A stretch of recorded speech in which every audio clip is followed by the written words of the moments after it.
The woman who saved a mafia boss noticed the danger exactly 8 seconds before the bullets flew. But the real betrayal? It came from the person he trusted most. Tonight, you're about to witness a story of survival, deception, and power that will keep you on the edge of your seat for the next 2 hours. This is the tale of Ilara Vance, the woman who saw what no one else could see, and made a choice that would either save an empire or destroy her completely. Stay with me until the very end. Hit that like button and drop a comment telling me what city you're watching from so I can see how far this story travels. Now, let's begin. The rain started exactly when Ilara Vance's instincts did, sharp, cold, and impossible to ignore.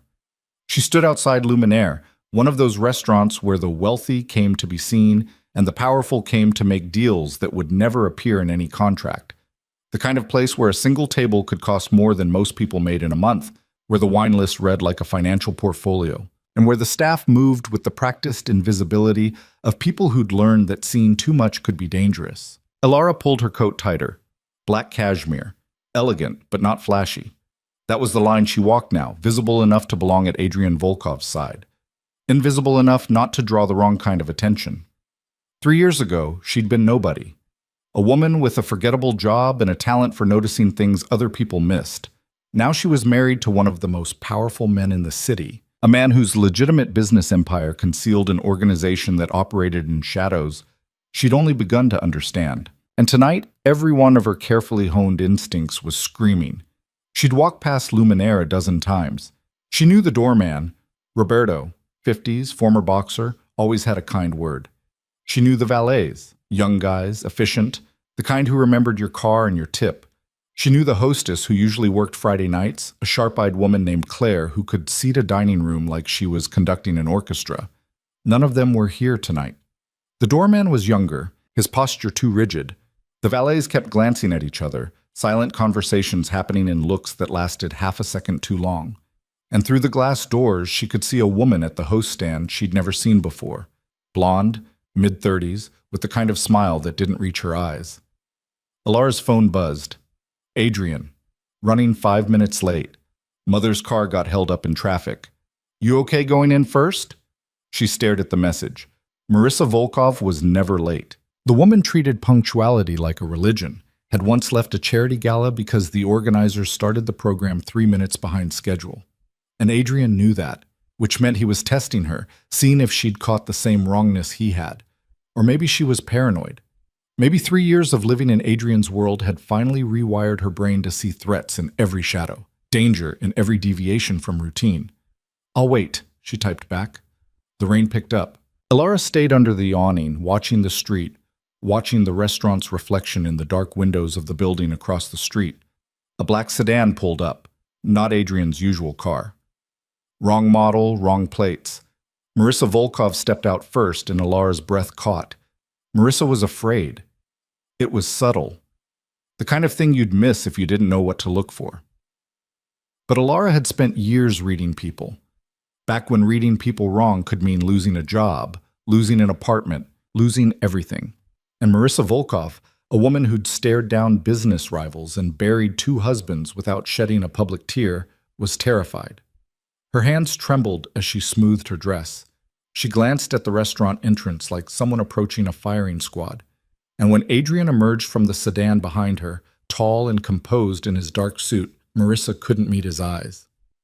Ilara. Adrian's voice was warm, but his gaze was already scanning the street, the doorway, the windows above. He'd seen it too. You look beautiful. She managed to smile. You're late. Traffic. He leaned in, kissed her cheek, and whispered against her ear. Stay close to me. Marissa finally looked at her. Ilara, dear, how lovely to see you. The older woman's voice was steady, but her pupils were dilated, her breathing too controlled. Ilara had seen that before. People trying so hard to appear calm that they forgot how calm actually looked. Mrs. Volkov. Ilara took her hand, felt it ice cold despite the mild evening. Are you feeling all right? Just tired. Marissa pulled her hand back too quickly. Shall we? The new doorman opened the door with a flourish that felt rehearsed. Inside, the restaurant was dimmer than usual, The lighting adjusted just enough to make faces harder to read across the room. The blonde hostess approached with that empty smile. "Mr. Volkov, Mrs. Volkov, Mrs. Vance, your table is ready." Adrian's usual table was in the back corner, strategic positioning, clear view of both entrances, wall at his back. But tonight the hostess led them to a center table, exposed on all sides, surrounded by other diners who seemed just a little too interested in their arrival. "There's been a mistake," Adrian said, his tone pleasant but immovable. "We reserved the corner table." "I apologize, sir, but that table is currently occupied. This is our best available. Then we'll wait." The hostess's smile flickered. "Of course. If you'd like to wait at the bar, we'll wait here." Adrian didn't raise his voice. He didn't need to. Marissa touched his arm. "Adrian, please. It's fine. Let's just sit." And that's when Alara knew for certain. Marissa Volkov didn't compromise. She didn't placate. She didn't ask her son to accept less than what he'd demanded. Something had broken inside her. Something that made her willing to sit at the wrong table in the wrong restaurant with the wrong staff. Adrian looked at his mother for a long moment, then at Alara. She gave the smallest shake of her head. "Not here, not now." "Fine." He pulled out Marissa's chair first, then Alara's. As he sat, his hand briefly touched Alara's wrist, 3 taps. Their signal. "Be ready." The restaurant hummed with conversation, but it felt artificial, like a recording played at slightly the wrong speed. At the table to their left, 2 men in expensive suits were ostensibly discussing a real estate deal, but their eyes kept drifting to Adrian. To their right, a couple in their 60s made small talk while the woman's gaze repeatedly found Marissa. Alara picked up her menu, used it as cover to scan the room. Kitchen entrance at 10 o'clock. 2 servers going in, 1 coming out, normal rotation. Bar at 2 o'clock, bartender she didn't recognize, moving efficiently but watching their table in the back bar mirror. Emergency exit near the restrooms at 7 o'clock. And there, that was wrong. A busboy standing too close to it, not bessing anything, just standing. "The Dover sole is excellent here," Marissa said, her voice too bright. "I had it last month." Adrian set down his menu. "You haven't been here in 6 months, Mother." Silence. Marissa's smile cracked at the edges. "I must be misremembering." She looked down at her hands, twisted the napkin in her lap. "I'm sorry, I haven't been sleeping well." Adrian's expression didn't change, but Alara saw his jaw tighten. He was piecing it together, same as she was. The wrong location, the wrong table, his mother's fear, her lies. Someone had gotten to Marissa Volkov. Someone had convinced her to bring her own son here, tonight, to this specific place. A waiter appeared, young, maybe 25, with nervous energy and hands that shook slightly as he poured water. "Good evening. Can I start you with something from the bar?" Adrian ignored him, kept his eyes on his mother. "Who contacted you?" Marissa paled. "Adrian, I don't—" "Who made you do this?" The waiter froze, water glass hovering over Alara's cup. Around them, conversations didn't stop, but they changed pitch. People who'd been pretending not to listen were now pretending harder. "Sir, perhaps I should give you more time," the waiter started. "Leave the bottle. Go." Adrian's voice could have cut glass. The waiter set down the water bottle and disappeared toward the kitchen, walking just a little too fast. Alara watched him go, saw him make eye contact with someone near the kitchen entrance. A man in a server's uniform who didn't look like any server she'd ever seen. Too muscular, too alert. The kind of awareness that came from training, not hospitality work. "Adrian," Marissa's voice broke. "Please, not here." "Then where, Mother? Where would you prefer to tell me why you're terrified? Why you brought me to a restaurant you haven't visited in half a year to sit at a table that makes us targets, surrounded by people who are very bad at pretending they don't know why we're here?" Tears welled in Marissa's eyes. Real ones, the first genuine emotion Alara had seen from her all night. "I had no choice." Everyone has choices. Not when they threaten to destroy everything. Marissa's whisper was barely audible. Not when they know things that could end us all. Alara's mind raced. Someone had leverage on Marissa Volkov, real leverage, the kind that could make a woman betray her own son. But who? And what could they possibly know that would be worse than... Her thought cut off as she saw movement near the kitchen entrance. The fake server was talking into his collar, the kind of discreet communication that security used. Or hit men. At the table to their left, one of the suited men reached into his jacket, adjusted something. At the bar, the unfamiliar bartender ducked below the counter, emerged with his hands empty, but his posture changed. They were running out of time.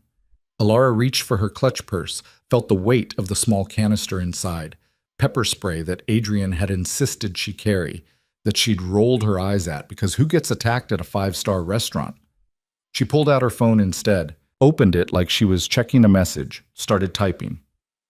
"Mrs. Volkov," she said, her voice calm, conversational, "I need to use the restroom. Would you like to join me?" Marissa blinked, confused. "What?" "The restroom. I think we should both go. Now." Adrian caught Alara's eye, saw something there that made him shift in his seat, muscles tensing beneath his tailored suit. He understood. She wasn't asking. "That's not necessary," Marissa began. "It is." Alara stood, smoothed her dress, kept her movements casual. "Please." For a moment, Marissa just stared at her. Then something clicked. Maybe she saw the same wrongness Alara had been tracking all night. Maybe she just recognized the tone of someone who wasn't asking anymore. She rose on unsteady legs. "We'll be right back," Alara told Adrian.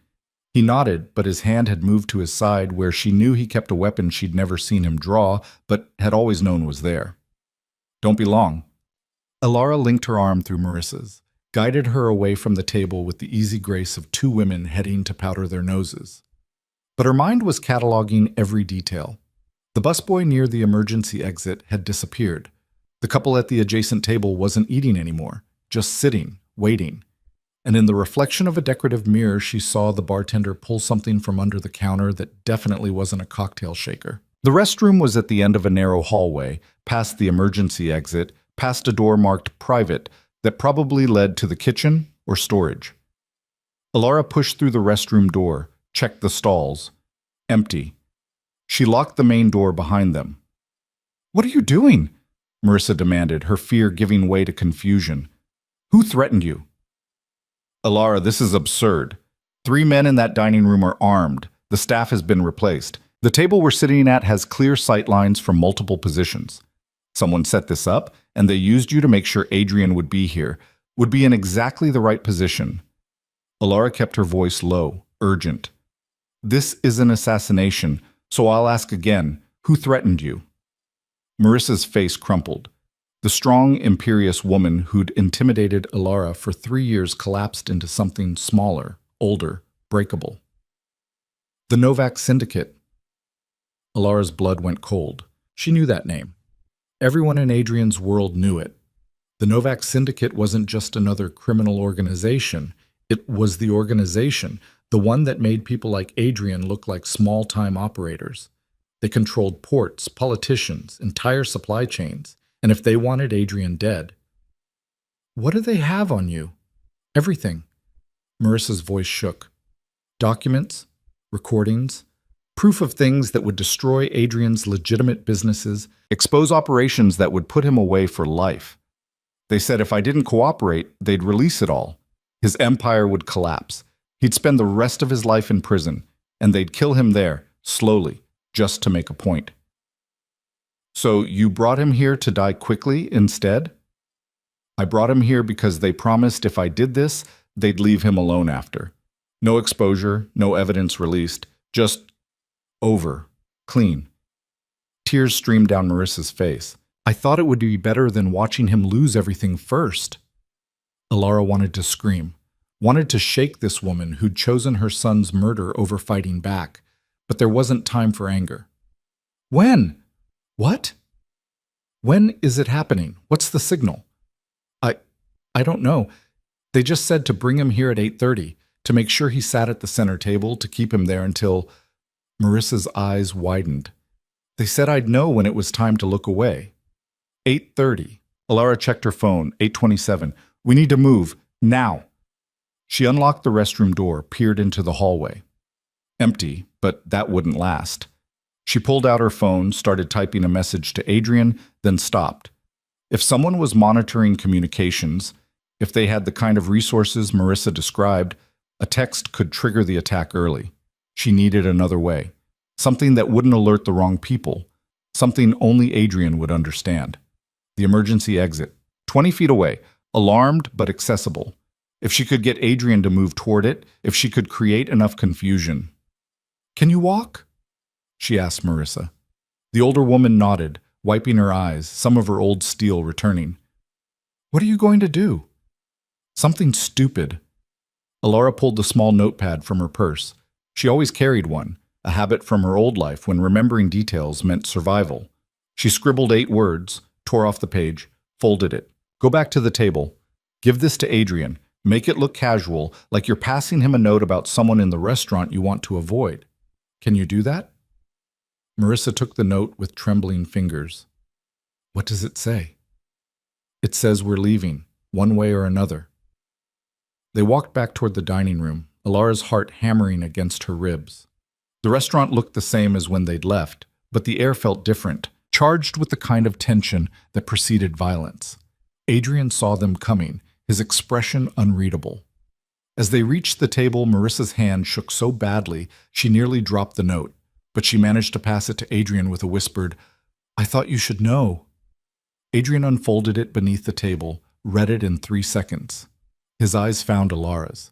She saw the moment he understood, saw the calculation running behind his dark gaze.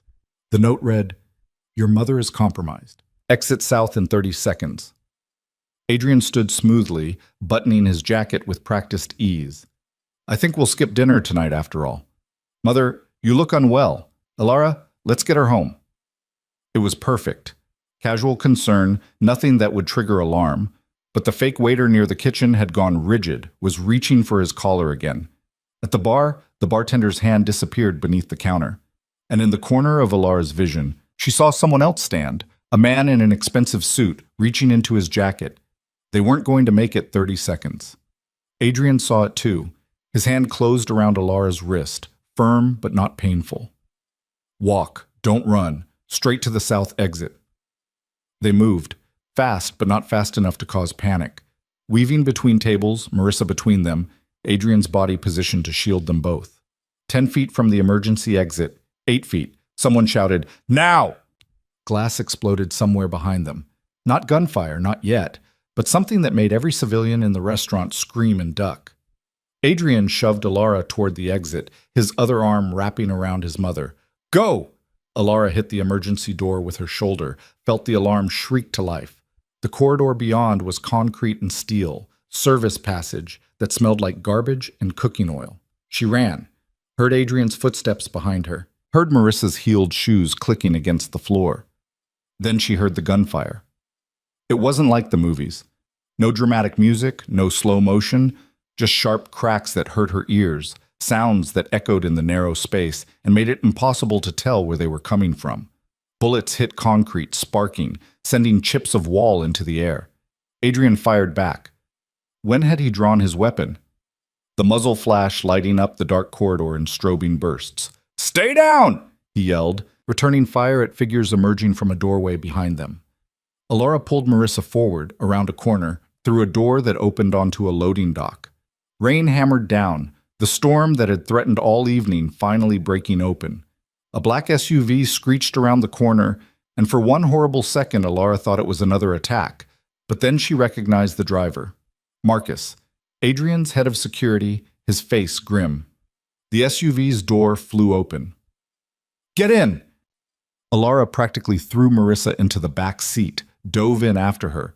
Adrian came last, still firing back at the figures pouring out of the restaurant's service entrance. He slammed the door, and Marcus floored it, tires screaming on wet pavement.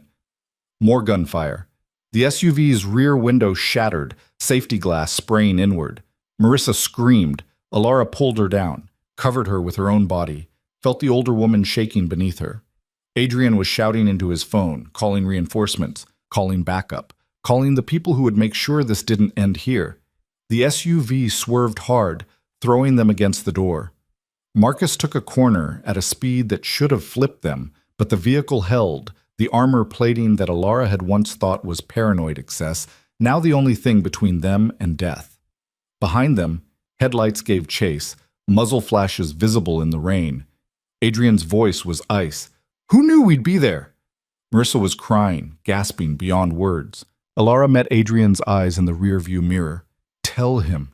I can't. Tell him, or we're all dead anyway." The next 10 minutes happened in fragments. Marissa's broken confession, Adrian's face going blank, the kind of blank that was more terrifying than rage. Marcus taking evasive routes through the city, losing their pursuers in the maze of service alleys and industrial districts that Adrian's people knew better than anyone. And finally, the safe house, a nondescript warehouse in a part of town where people knew better than to ask questions.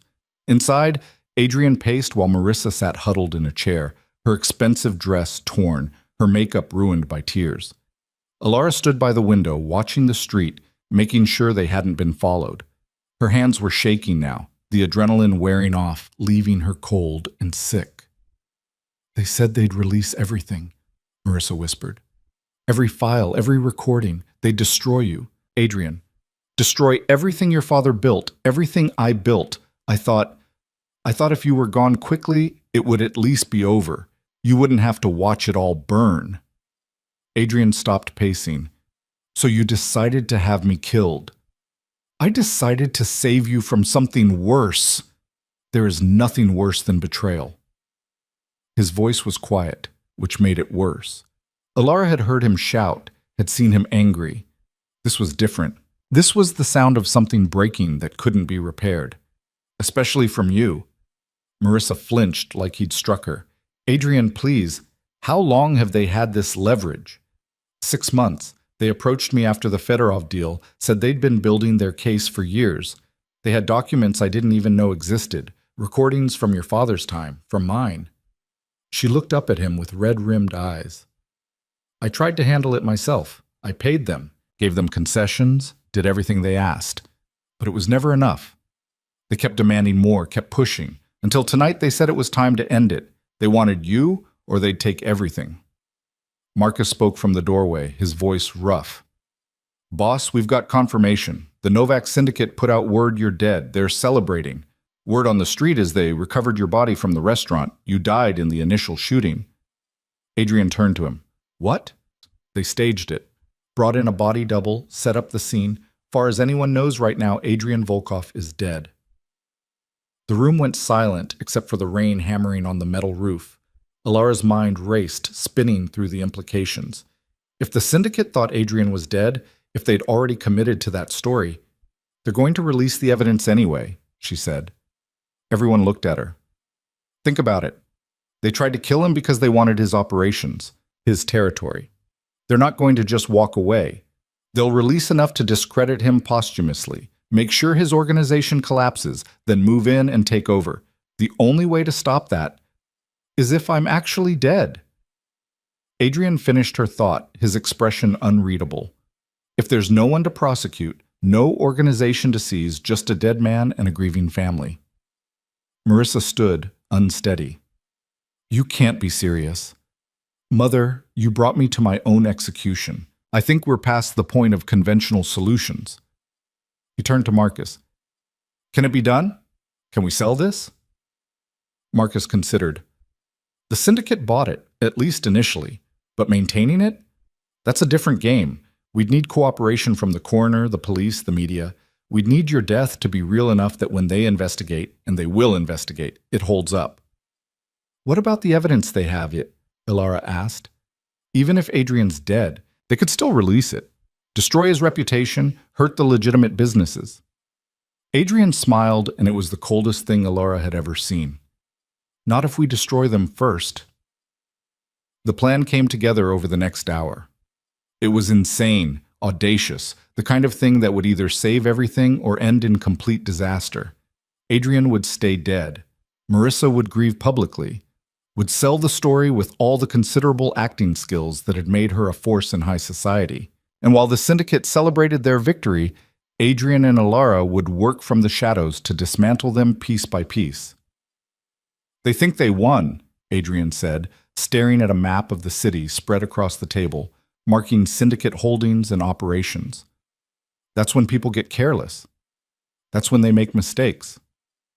Alara watched him, this man she'd married, seeing him in a new light. She'd known he was dangerous.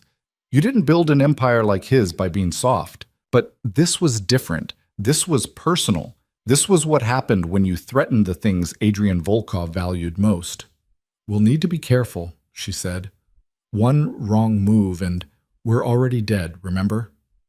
He looked up at her, and despite everything, there was something like a smile in his eyes. "Might as well make it count." Marissa approached, looking smaller than Alara had ever seen her. "Adrian, Save it." He didn't look at his mother. "You made your choice. Now live with it. You'll play the grieving mother because it serves our purpose. But we're done, Mother. After this is over, we're done." Marissa's face crumpled, but she nodded, accepting the sentence. She'd chosen to save her son by killing him, and in doing so, she'd killed their relationship instead. Some things, once broken, couldn't be fixed. As midnight approached, Alara stood at the warehouse window again, watching the city lights blur through the rain. Somewhere out there, the Novak Syndicate was celebrating. Somewhere, people who thought they'd won were making plans for a future they wouldn't get to see. And here, in this cold warehouse, a dead man and his wife were planning a kind of revenge that would make them either legends or cautionary tales. Adrian came to stand beside her. "You could have run." "What?" "In the restaurant, when it all went wrong. You could have run, should have run. Instead, you figured it out. You saved us both." He looked at her profile in the dim light. "Why?" Alara thought about all the easy answers she could give. "Because you're my husband. Because it was the right thing to do. Because I had no choice." But they'd moved past easy answers tonight. "Because 3 years ago I was nobody," she said. "I noticed things other people missed, but it didn't matter because nobody was listening. You listened. You saw what I could do, what I could be. And maybe that was calculated on your part. Maybe you just needed someone with my particular skills. But it gave me a life I never thought I could have. A purpose. A place where noticing details doesn't make me weird. It makes me valuable." She turned to face him. "So when I noticed tonight was wrong, when I saw what was coming, there was no question. We save each other. That's the deal." Adrian studied her for a long moment. Then he kissed her, fierce and brief. "We're going to burn their world down." "I know. It's going to be dangerous. They'll fight back. People will die." "I know that too." "You're sure about this? Because once we start—" "Adrian." She cut him off. "I watched them try to kill you tonight. I'm sure." Outside, the rain continued to fall. Tomorrow, the news would report that Adrian Volkov had died in a tragic shooting at an upscale restaurant. There would be speculation about gang violence, about business rivals, about a deal gone wrong. His mother would weep for the cameras. His empire would appear to fracture. But in the shadows, in the spaces between the official story and the truth, something else would be happening. A different kind of story would be unfolding, one written by two people who'd already died once and had nothing left to lose. Alara thought about the note she'd written, those 8 words that had changed everything. "Your mother is compromised. Exit south in 30 seconds.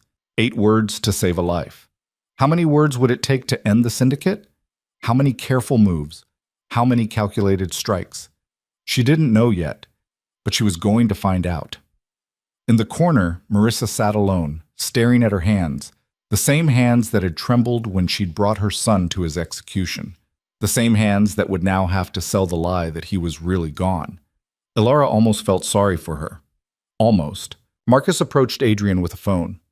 "Sir, the coroner is ready. We need your approval on the final details." Adrian nodded, moved away to take the call. Alara heard fragments, burn patterns, dental records, DNA samples that would match closely enough to pass a cursory investigation. The mechanics of faking a death in the modern world. It was meticulous. It was thorough. It would have to be perfect. She looked at her reflection in the window, saw a woman in a torn designer dress, her makeup smudged, her carefully constructed appearance destroyed, but her eyes were clear, focused, ready. 3 years ago, she'd been someone who noticed things. Tonight, she'd become someone who did something about them. And tomorrow, the real work would begin. The funeral was scheduled for Tuesday, 3 days after Adrian Volkov supposedly died in a hail of bullets at an upscale restaurant where he'd gone to have dinner with his wife and mother. Alara stood in the bathroom of the safe house at 5 in the morning, staring at her reflection under the harsh fluorescent light. She looked like hell. Dark circles under her eyes, her skin pale, her hair unwashed. Good. Grief was supposed to look like this. Grief wasn't supposed to be pretty. She heard movement in the main room. Adrian, awake despite the early hour. Neither of them had slept much in the past 3 days. There was too much to do, too many details to coordinate, too many ways this could all fall apart. The door opened without a knock. Marcus stood there, his expression grim. "We've got a problem." Alara's stomach dropped. "What kind of problem?" "The kind where the syndicate isn't as convinced as we thought. They've got people asking questions at the morgue, pressuring the coroner. They want to see the body." She found Adrian in the main room, already dressed despite the hour, studying surveillance photos spread across a folding table. He looked up when she entered, his face unreadable. "They're pushing to view the remains," Marcus continued. "The coroner's holding them off, says the body's too damaged, but they're not buying it. They want dental records, DNA confirmation, the works." Adrian's jaw tightened. "How long can we stall?" "Maybe another day. 2 if we're lucky. But boss, if they get an independent examiner in there, if they run their own tests, then we're done." Adrian cut him off. "The body double is good, but it's not that good. Not under forensic scrutiny." Alara moved to the table, looked at the photos. Syndicate lieutenants, their known operations, the web of connections that made them nearly untouchable. Nearly. "So we give them what they want." Both men looked at her. "We let them see the body," she said, "but on our terms. We control the viewing, the environment, the timing.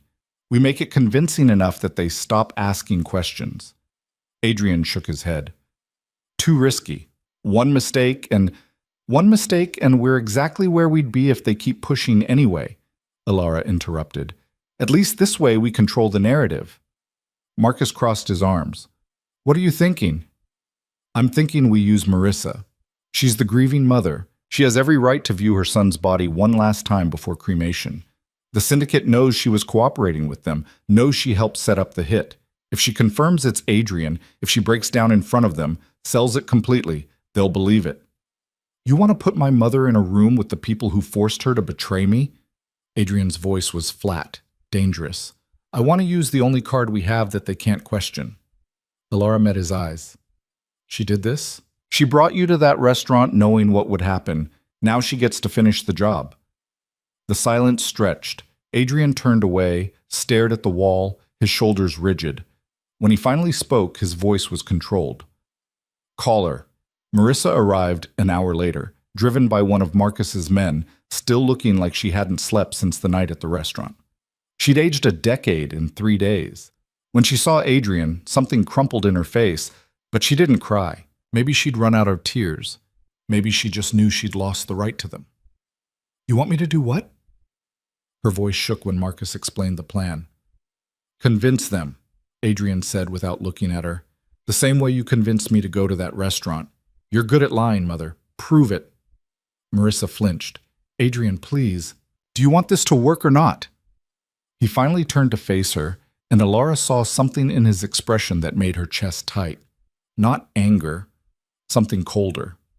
Something that looked like grief. "Because if they figure out I'm alive, they won't just kill me. They'll kill everyone who helped fake my death. That includes you. So you're going to walk into that morgue, you're going to look at a burned body that's roughly my size and age, and you're going to sell the performance of your life. Understood?" Marissa's hands twisted together. "What if I can't? What if they see through it? Then we're all dead anyway." Adrian's tone didn't change. "So I suggest you find a way." The viewing was arranged for that afternoon.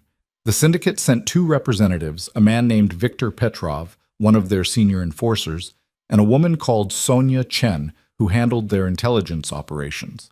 Both dangerous, both smart, both exactly the kind of people who wouldn't accept a story without proof. Alara watched from a surveillance van parked a block away. monitors showing multiple angles of the morgue's interior. Marcus had people positioned throughout the building, armed and ready in case this went sideways. Adrian sat beside her, silent, watching his mother on the screen as she was led into the cold viewing room. The body was on a metal table, covered with a white sheet. The coroner, a man named Patterson who'd been in Adrian's pocket for years, stood beside it, his face appropriately somber. Victor and Sonia entered last, their expressions neutral, professional. "Mrs. Volkov," Victor said, his accent thick, "I'm sorry for your loss." Marissa didn't respond. She moved toward the table like a woman walking through a nightmare, which Alara supposed she was. Her hand trembled as it reached for the sheet. "Before you look," Patterson said gently, "I should warn you, the damage is extensive. The fire, the bullets. I need to see him." Marissa's voice was barely a whisper. Patterson pulled back the sheet, revealing the face of the body double. The work had been meticulous, burn scarring across half the face, enough damage to obscure precise features, but enough left to suggest familiarity. Dark hair, Adrian's build, positioned carefully to maximize the illusion. Marissa's knees buckled. Victor caught her arm, steadied her, and for a moment Alara thought the older woman was overselling it. Then she realized Marissa wasn't acting. She was looking at what could have been her son, what she'd tried to make happen, and the horror of that was real enough. "It's him," Marissa gasped. "Oh God, it's him!" Sonia moved closer, her sharp eyes examining the body with clinical detachment. "You're certain?" "That's my son." Marissa's voice broke. "That's Adrian." In the surveillance van, Alara watched Adrian's face. He'd gone very still, watching his mother grieve over a stranger's corpse, watching her sell the lie that she'd helped create. His jaw worked, but he said nothing. "The dental records match," Patterson offered, pulling out a file. "We've also taken DNA samples, but those results will take several days. That won't be necessary." Victor cut him off, still watching Marissa. "I believe Mrs. Volkov knows her own son." But Sonia wasn't satisfied. She leaned over the body, studying the burns, the bullet wounds, the careful destruction that obscured identity while maintaining plausibility. "These injuries, they're consistent with the shooting?" "Multiple gunshot wounds to the torso and head," Patterson confirmed. "The fire damage came after, when the restaurant's gas line ruptured. He likely died from the gunshots, but the fire, I've seen enough." Marissa turned away, her hand pressed to her mouth. "Please, I need to leave." Victor nodded to Sonia. Some silent communication passed between them. Then he turned to Marissa, his voice almost kind. "Again, Mrs. Volkov, you have our condolences. Your son was a formidable man." "He was my son," Marissa said, and the raw pain in her voice made Alara's chest ache despite everything. "He was supposed to outlive me." They left her there, weeping over the body that wasn't Adrian's, and Alara watched Victor and Sonia exit the building, get into a black sedan, and drive away. She didn't breathe properly until they were 6 blocks gone. "Did they buy it?" Adrian's first words in 20 minutes. Marcus was already on his phone, calling his contacts, listening to chatter on the street. After a moment, he nodded. "Word is they're satisfied. They're calling off the investigation. Far as the syndicate's concerned, Adrian Volkov is dead." Adrian leaned back in his seat, closed his eyes. Phase 1 complete. Alara wanted to say something, wanted to acknowledge what he'd just watched, but before she could find the words, Marcus spoke again.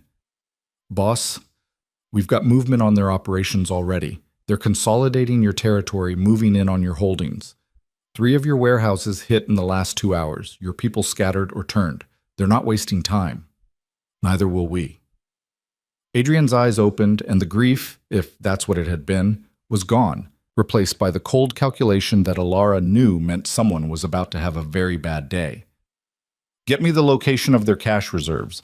Every account, every safe house, every place they keep money they don't want the government to know about." "Already on it." Marcus pulled out a tablet, started pulling up files. "But boss, hitting their money directly, that's declaring war. They think they already won the war."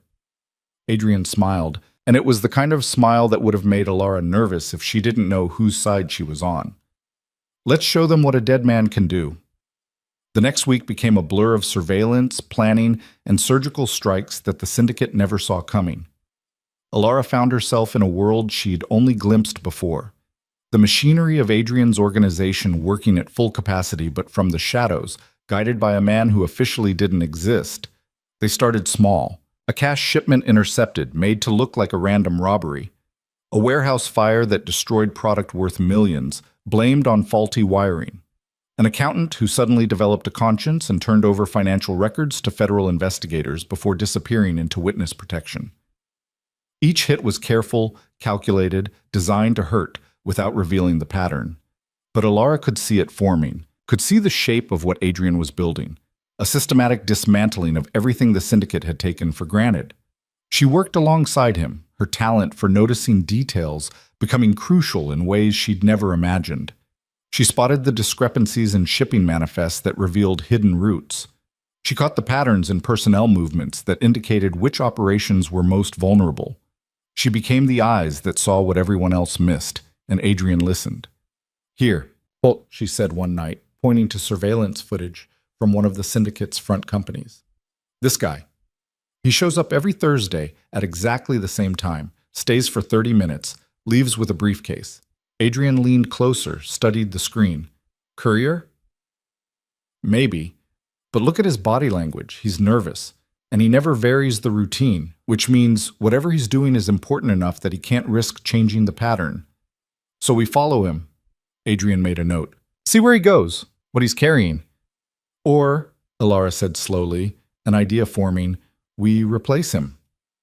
Adrian looked at her, eyebrows raised. "Think about it. He's predictable, nervous, probably low-level enough that not everyone knows his face.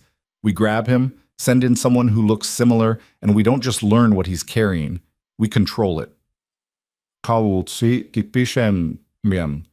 A smile spread across Adrian's face. "You're learning." "I had a good teacher." The operation went down the following Thursday. Marcus's team grabbed the courier 6 blocks from the syndicate building, did it so smoothly that passers-by probably thought they were witnessing a friendly reunion. The replacement, a young guy named Danny, who had the right build and could fake nervous energy like a pro, walked into the building with the briefcase, now containing a tracking device that would map every room it entered. Alara watched from a coffee shop across the street, her laptop open to what looked like work emails but was actually a live feed from the tracker. She saw Danny move through the building, up to the 3rd floor, into a corner office where the signal stayed for 27 minutes. When Danny emerged, the briefcase was lighter. He'd delivered cash, hundreds of thousands, based on the weight difference, to someone important enough to have a corner office, but not important enough to have the money delivered to a more secure location. "Mid-level manager," Adrian said that night, studying the data. "Someone who handles day-to-day operations but doesn't make policy decisions, which means they're skimming," Alara finished. "Taking cash off the top, probably cooking the books to hide it." Adrian grinned. "And if we can prove that to their bosses, internal investigation, paranoia. They start looking at their own people instead of external threats." It took 2 weeks to build the case, another week to make sure the evidence landed in the right hands. When the syndicate's internal security finally caught wind of the embezzlement, the fallout was spectacular. The mid-level manager disappeared, probably dumped in the river if the rumors were accurate. 3 other people in that division got pulled in for questioning, which meant operations slowed, which meant opportunities for more disruption. Meanwhile, Marissa played her role in the public eye. The grieving mother, selling Adrian's business holdings, dismantling the public-facing empire with appropriate reluctance and sorrow. Every interview, every appearance, she sold the story that her son was gone, and she was trying to honor his memory by stepping back from the world that had killed him. Alara only saw her once during those weeks, at a meeting to coordinate the sale of one of Adrian's legitimate companies. Marissa looked smaller somehow, worn down by the weight of what she was carrying. "Is he—" Marissa started, then stopped. "Is Adrian well?" Alara almost laughed. "Well, as if Adrian could be well while orchestrating the destruction of his enemies from beyond the grave. He's alive. That's more than you tried to give him." Marissa's face crumpled. "I know what I did. I know I can't take it back. But Alara, you have to understand, I don't have to understand anything. Ilara's voice was cold. You made your choice. Live with it. She left Marissa there, walked out into the cool evening air, and tried to ignore the small voice in her head that whispered she was being too harsh. Marissa had been trapped, coerced, threatened with the destruction of everything she'd built. But she'd also chosen to save herself by sacrificing her son. Some lines, once crossed, couldn't be uncrossed. The strikes continued. A syndicate lieutenant found himself under federal investigation for tax evasion, charges that would stick because the evidence was real, carefully compiled from records that had been anonymously leaked. A shipping route got compromised, resulting in the loss of a cargo worth tens of millions. A safe house burned down, taking with it documents that could never be recovered. Each hit was different enough that the syndicate couldn't see the pattern, couldn't understand that they were being systematically destroyed by the man they thought they'd killed. But Ilara could see it. She watched Adrian work with a precision that was almost beautiful, the way a surgeon was beautiful, cutting away disease with steady hands. They're starting to panic, Marcus reported one evening. Word on the street is they're bleeding money, losing operations, and they can't figure out why. Some of them think it's a rival organization. Others think it's just bad luck. Let them think whatever they want, Adrian said, as long as they don't think it's me. But paranoia was a useful tool, and Adrian wielded it like a weapon. Anonymous tips sent to the right people created suspicion within syndicate ranks. Carefully edited surveillance footage suggested betrayals that hadn't happened. Money moved in ways that made it look like someone was stealing, when really it was just being redirected to accounts that Adrian's people controlled. The syndicate started eating itself from the inside, and all the while, Adrian and Ilara stayed in the shadows, pulling strings that no one knew existed. 2 months after the failed assassination, Ilara sat in a new safe house. They'd moved 3 times, never staying in one place long enough to establish a pattern, and realized she'd changed. The woman who'd walked into that restaurant, who'd noticed the wrong staff and the wrong table, that woman had been operating on instinct and fear. This woman, the one who now spent her nights planning operations and her days executing them, this woman was something else entirely. You okay? Adrian asked, finding her on the roof of the building, looking out at the city lights.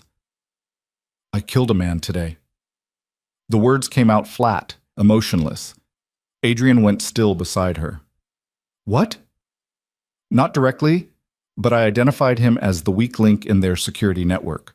I told Marcus where to find him when he'd be vulnerable. And Marcus's team, she swallowed. They didn't bring him in for questioning. Ilara, I knew they wouldn't. I knew what would happen when I pointed him out. And I did it anyway because it was the smart play, because taking him out disrupted their operations and bought us time for the next phase. She finally looked at Adrian. Does it ever get easier? He was quiet for a long moment. No, it just becomes normal, and that's worse. I don't know if I like who I'm becoming. Then stop. His voice was gentle. Walk away. I'll get you somewhere safe, somewhere the syndicate can never find you. You can go back to being whoever you were before all this. Ilara almost laughed. I can't. That person doesn't exist anymore. And even if she did, she turned to face him fully. I wouldn't want to be her. She was invisible. She noticed things, and nobody cared. This version of me, the one who plans operations and makes hard calls, people listen to her. You listened to her.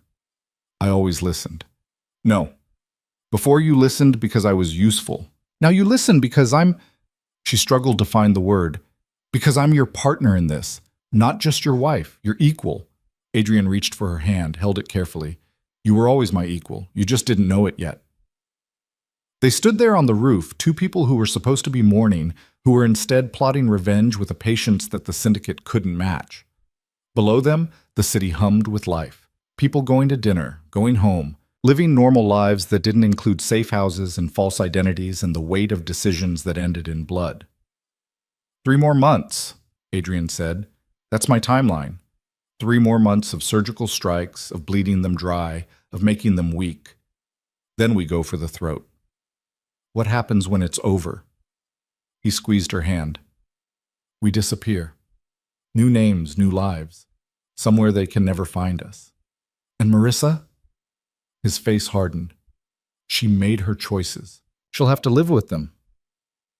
Alara thought about the woman who'd trembled at that restaurant, who'd wept over a stranger's corpse, who'd sold her son's death so convincingly that even the people who'd ordered it believed her.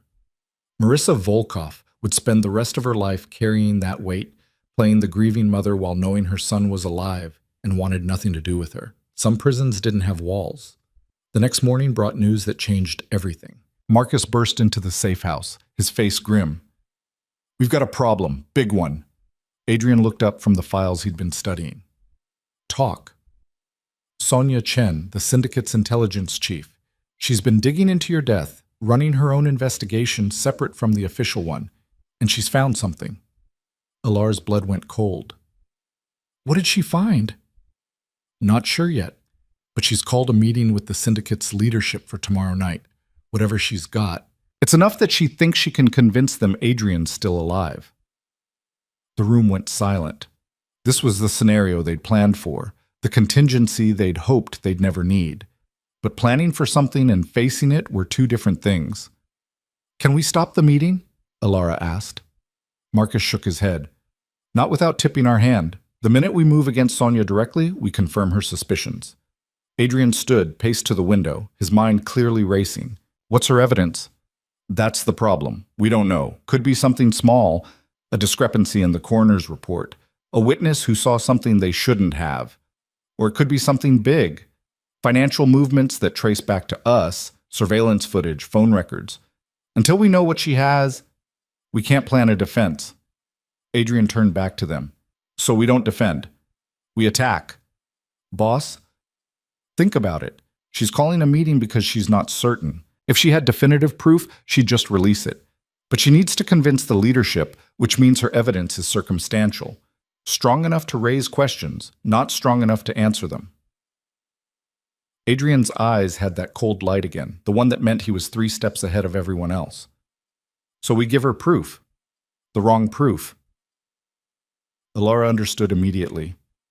"We feed her evidence that confirms I'm dead, something she'll find on her own, something that looks so real she'll dismiss her own doubts." "Exactly. And while she's chasing that, we move up our timeline." Adrian looked at Marcus. "How fast can we hit their major operations? All of them at once?" Marcus pulled out his tablet, started calculating.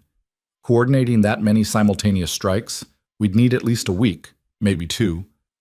You have 3 days. "Boss, that's not enough time. It has to be." Adrian's voice was final. "Because in 3 days, either we destroy them completely or they figure out I'm alive and we're all dead anyway. So make it work." Ishes. The next 72 hours were chaos. Alara barely slept, spending every waking moment coordinating with Marcus's teams, verifying intel, triple-checking plans. They were going to hit 15 syndicate operations simultaneously. Warehouses, cash houses, data servers, everything. It was insane. It was impossible. They were going to do it anyway. Meanwhile, they planted evidence for Sonia to find. A paper trail showing Adrian's offshore accounts had been liquidated and distributed to heirs. Surveillance footage from the restaurant, carefully edited to show Adrian in the line of fire with no possibility of escape. A witness, one of their own people playing the role, who'd seen the body before it burned and could provide details about identifying marks that matched the corpse. It was a masterwork of deception, and they dropped it in Sonia's path like breadcrumbs, making each piece just hard enough to find that she'd believe she'd discovered it through her own investigation. On the 3rd day, with 12 hours until the simultaneous strikes, Alara found herself back on a rooftop, this time alone. The city sprawled beneath her, oblivious to the war being fought in its shadows. Somewhere down there, the syndicate was preparing for Sonia's meeting, confident in their victory. Somewhere, Marissa was playing her role, unaware that everything was about to change. And somewhere, Adrian was finalizing the operation that would either save them all or end in disaster. Alara's phone buzzed, a message from Adrian. "Time to finish this." She typed back, "Together." His response was immediate. "Always." She stood there for one more moment, breathing in the cool night air, feeling the weight of what was coming. In a few hours, 15 teams would strike 15 targets. The syndicate would fracture, and either Adrian Volkov would step out of the shadows victorious, or they'd all disappear into graves that wouldn't even have their real names. Either way, the woman who'd noticed the wrong staff at a restaurant 3 months ago was gone. In her place was someone harder, sharper, capable of things she'd never imagined. Alara descended from the roof, went to join Adrian for the final briefing. The war was ending tomorrow, one way or another. The briefing room smelled like stale coffee and tension. Marcus had maps spread across every available surface, each one marked with targets, timelines, and escape routes that looked too optimistic when Alara studied them closely. 15 operations happening simultaneously across the city meant 15 chances for something to go catastrophically wrong. Adrian stood at the head of the table, looking at the faces of the team leads who'd be executing the strikes. These were people who'd worked for him for years, who'd stayed loyal even after his supposed death, who were now risking everything on a plan that required perfect timing and more than a little luck. Questions? Adrian asked after walking through the final details. A woman named Teresa raised her hand. Mid-40s, former military, the kind of person who asked the questions everyone else was thinking but too scared to voice. What happens if Sonia's meeting goes sideways? If she convinces them you're alive before we hit the targets? Then we're all dead, Adrian said flatly. Which is why timing matters. Her meeting is scheduled for 9 p.m. We strike at 8:45, all targets simultaneously. By the time she's presenting her evidence, their operations will already be burning. And if the evidence we planted isn't enough? This from a young guy named Carter, who handled their tech operations. If she's got something we don't know about? Adrian's jaw tightened. Then we adapt. But we're committed now. There's no walking this back. The room went quiet. Alara could see the fear on some faces, the determination on others. These people were about to commit acts that would make them enemies of one of the most powerful criminal organizations in the country. No second chances. No do-overs. Dismissed, Adrian said. Get some rest. Tomorrow we end this. The team filtered out, leaving only Adrian, Alara, and Marcus. The big man looked exhausted, his eyes bloodshot from 3 days of nonstop planning. I need you to do something for me, Adrian said to Marcus. If this goes wrong, if I don't make it, boss, don't listen to me. Adrian's voice cut through the protest. If I don't make it, you get Alara out. You get her somewhere safe, new identity, new life. You make sure she disappears so completely that even the syndicate's best can never find her. Understood? Marcus looked at Alara, then back at Adrian. Understood. Good. Now go get some sleep. You look like hell. After Marcus left, Alara moved to the window, stared out at the city that had become a chessboard where they were playing for their lives. You really think he'd leave you behind? I think he'd do what I ordered him to do. Adrian came to stand beside her. Because that's who he is. And what about what I want? Did you think to ask me if I'd run while you died? Alara, we're in this together, remember? That was the deal. We save each other. She turned to face him, saw the exhaustion in his eyes, the weight he'd been carrying since the night at the restaurant. So stop planning contingencies where I survive without you. Either we both make it or neither of us does. He pulled her close, and for a moment they just stood there, two people on the edge of something that would either save them or destroy them completely.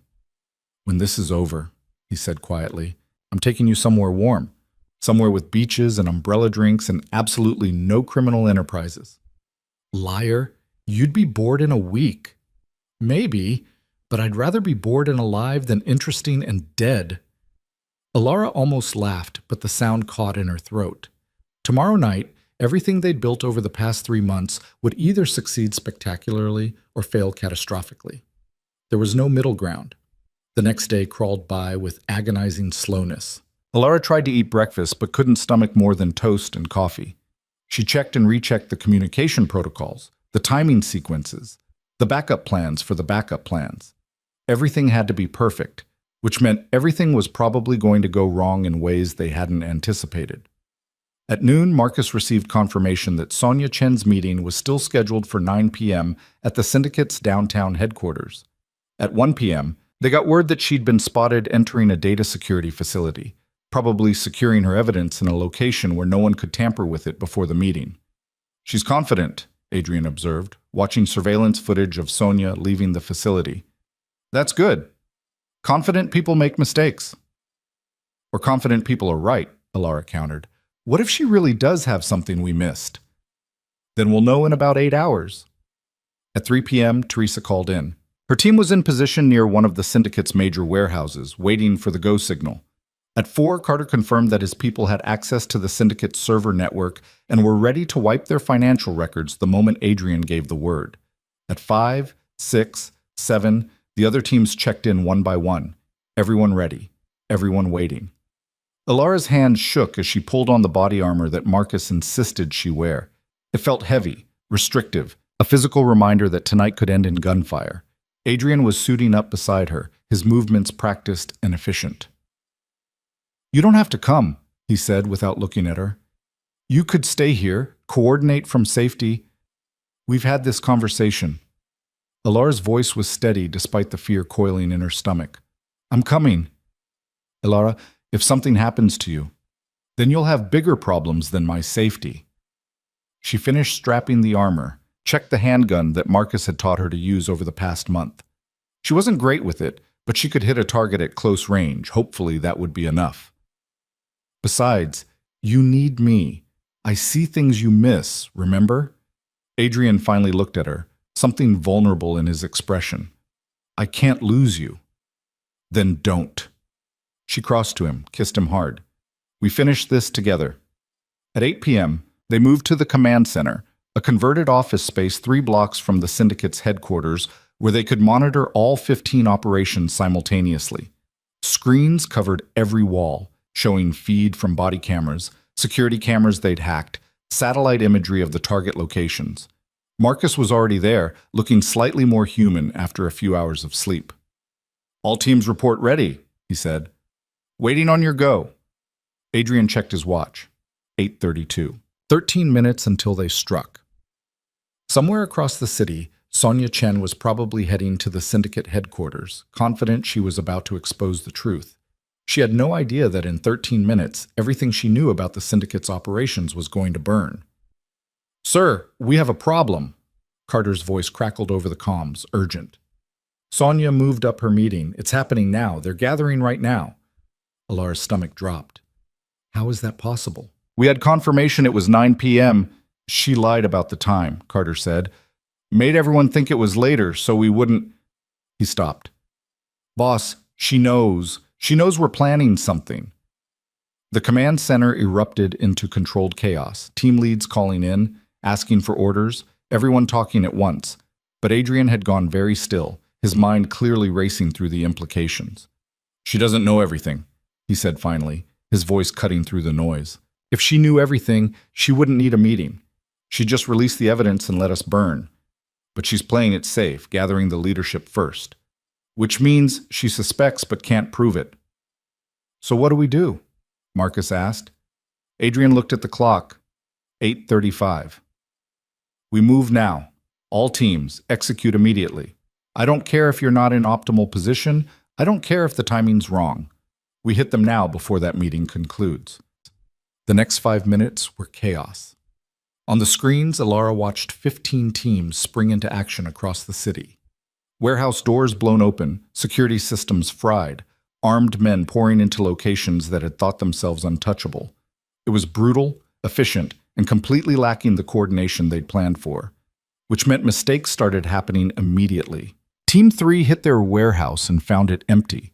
The syndicate had moved the operation 2 days earlier, and they hadn't caught the change. Team 7 ran into twice the security they'd anticipated, got pinned down in a firefight that was supposed to last seconds but stretched into minutes. Team 10's tech specialist got locked out of the server they were supposed to wipe, triggering alarms that brought syndicate reinforcements pouring in. "We're losing control," Marcus said, watching the feeds. "Boss, we need to abort some of these—" "No." Adrian's voice was iron. "We're committed. Everyone pushes through." On the largest screen, Carter had managed to hack into the syndicate headquarters security system. Ilara watched the conference room where Sonia's meeting was taking place. The syndicate's leadership sat around a table, 8 people who controlled billions in illegal operations, who'd ordered Adrian's death and thought they'd succeeded. Sonia stood at the head of the table, clearly mid-presentation. Even without audio, Ilara could see her body language, confident, insistent, making her case with the precision of someone who'd spent weeks building it. Then one of the syndicate leader's phones rang, then another. Then all of them, a cascade of interruptions that made Sonia stop talking, confusion crossing her face. "They're getting reports of the hits," Carter said. "Real-time updates about their operations burning." On screen, the conference room dissolved into chaos. Leaders shouting into phones, Sonia trying to regain control, people standing, arguing, pointing fingers. One man, Viktor Petrov, the enforcer who'd viewed Adrian's body, pulled out a gun and aimed it at Sonia. "He thinks she's betraying them," Alara breathed. "He thinks this is her doing." The screens flickered as Carter lost and regained the feed. When the image stabilized, Victor had Sonia pinned against the wall, the gun pressed to her temple, other syndicate leaders trying to pull him off while simultaneously screaming orders into their phones. "Team 4 just secured the cash house," Marcus reported. 12 million in unmarked bills, all accounted for. Team 9 hit the drug warehouse, product destroyed, building burning. Team 12 accessed the server farm, financial records downloading now. One by one, the teams reported success. Not clean, not perfect, but successful. The syndicate's operations were collapsing in real time, and their leadership was too busy trying to figure out who was betraying them to mount an effective defense. Adrian watched it all with cold satisfaction. "How many teams have extracted?" 6 so far. The rest are in progress. Team 7 is still engaged, but they're holding. On the headquarters feed, Victor had been pulled off Sonia, but the damage was done. The syndicate's unity had shattered. They were looking at each other with suspicion, everyone wondering who'd orchestrated the simultaneous strikes, who'd turned traitor. "We need to move," Adrian said suddenly. "Marcus, get a team ready. We're going to the headquarters." "What?" "Boss, that's suicide. They're vulnerable right now, fractured. If we hit them while they're fighting each other, while they're weak—" "Adrian, no." Alara grabbed his arm. "That's not the plan. We hit their operations, bleed them dry from a distance. We don't walk into their headquarters while they're armed and paranoid." He turned to her, and she saw something dangerous in his eyes. "They tried to kill me. They used my own mother to do it. I want them to know who destroyed them. I want them to see my face before it's over." That's ego talking. That's revenge talking. That's not strategy. "Maybe I'm tired of strategy." His voice rose, the first time she'd heard him lose control since the night at the restaurant. "Maybe I'm tired of hiding, of playing dead, of letting them think they won. I want them to know they lost. I want them to know I'm the one who took everything from them." The command center had gone silent, everyone watching this confrontation unfold. Alara took a breath, forced herself to think past the fear, past the anger she could feel radiating from Adrian. "Okay," she said quietly. "You want them to know? We'll make them know. But we do it smart, not by walking into a building full of people who want you dead, but by using the one thing they can't ignore." "What?" She turned to Carter. "Can you get me access to their internal communications? Their phones, their network?" Carter's fingers flew across his keyboard. "Yeah, I can route through their compromised servers. Why?" Alara looked at Adrian. "Because we're going to introduce you. We're going to tell them exactly who's been destroying them for the past 3 months, and we're going to do it from right here where they can't touch us." Understanding dawned on Adrian's face, followed by something that might have been respect. "You want to call them? I want you to call them. Victor specifically, the man who confirmed your death, who thought he was so clever. We call him, we put it on speaker in that conference room, and you tell them all exactly how badly they lost." Marcus was nodding. They're already paranoid, already turning on each other. Adrian's voice coming through their phones, explaining how he faked his death and spent 3 months dismantling their empire. That'll finish them. They'll tear themselves apart. Adrian considered for a long moment. Then he smiled, and it was the coldest thing Alara had ever seen. "Carter, make the call." It took 2 minutes for Carter to route the connection, to patch into the conference room speaker system. On the screen, they watched Victor pull out his phone, confused when it started ringing with a number he didn't recognize. He answered it, put it on speaker like Carter had programmed him to do. "Who is this?" Victor's voice came through scratchy but clear. Adrian leaned toward the microphone. "Hello, Victor. Did you enjoy my funeral?" The reaction on screen was immediate. Victor went pale. The other syndicate leaders froze. Sonia, still pinned against the wall, started laughing, a hysterical sound that echoed through the speakers. "That's impossible," Victor said. "You're dead. I saw the body." "You saw what I wanted you to see. A burned corpse, some convincing evidence, and my mother's very real grief. But me? I've been alive this whole time, watching you, planning this." One of the other leaders, a woman named Katerina who controlled their European operations, found her voice. "This is a trick. Someone's using a voice modulator. Is it a trick that your warehouse in District 7 is currently burning?" Adrian's voice was pleasant, conversational. "Or that your financial servers are being wiped as we speak? Is it a trick that you've lost an estimated $70 million in the past 15 minutes? The conference room descended into shouting again. Someone fired a gun, not at anyone, just into the ceiling, a desperate attempt to regain control. Victor was screaming into his phone, demanding to know where Adrian was, threatening to find him and finish the job. "You can't find me," Adrian said calmly. "You couldn't find me when you thought I was dead, and you can't find me now. But I found you. I found every operation, every account, every dirty deal you thought was secure. And over the past 3 months, I've been taking it all apart, piece by piece, while you celebrated my death." Alara watched Sonia on the screen. The intelligence chief had stopped laughing, was now staring at the phone with an expression of dawning horror. She'd been right. She'd suspected Adrian was alive, had gathered evidence, had called this meeting, and she'd been too late. "The irony," Adrian continued, "is that you forced my mother to betray me because you thought it would give you everything I'd built. But all you did was give me permission to destroy you without mercy, because a dead man has nothing to lose." "We'll hunt you forever," Victor snarled. "We'll find everyone you love, everyone who helped you. With what resources?" Adrian laughed. "In the next hour, federal agents are going to receive anonymous tips about 12 of your major operations, complete with evidence, witness testimony, and financial records. By morning, half your leadership will be under arrest. The other half will be too busy trying to salvage what's left to worry about hunting anyone." He paused. Let that sink in. "Oh, and Victor? Remember when you viewed my body at the morgue? When you told my mother you were sorry for her loss? Did you know she was wearing a wire?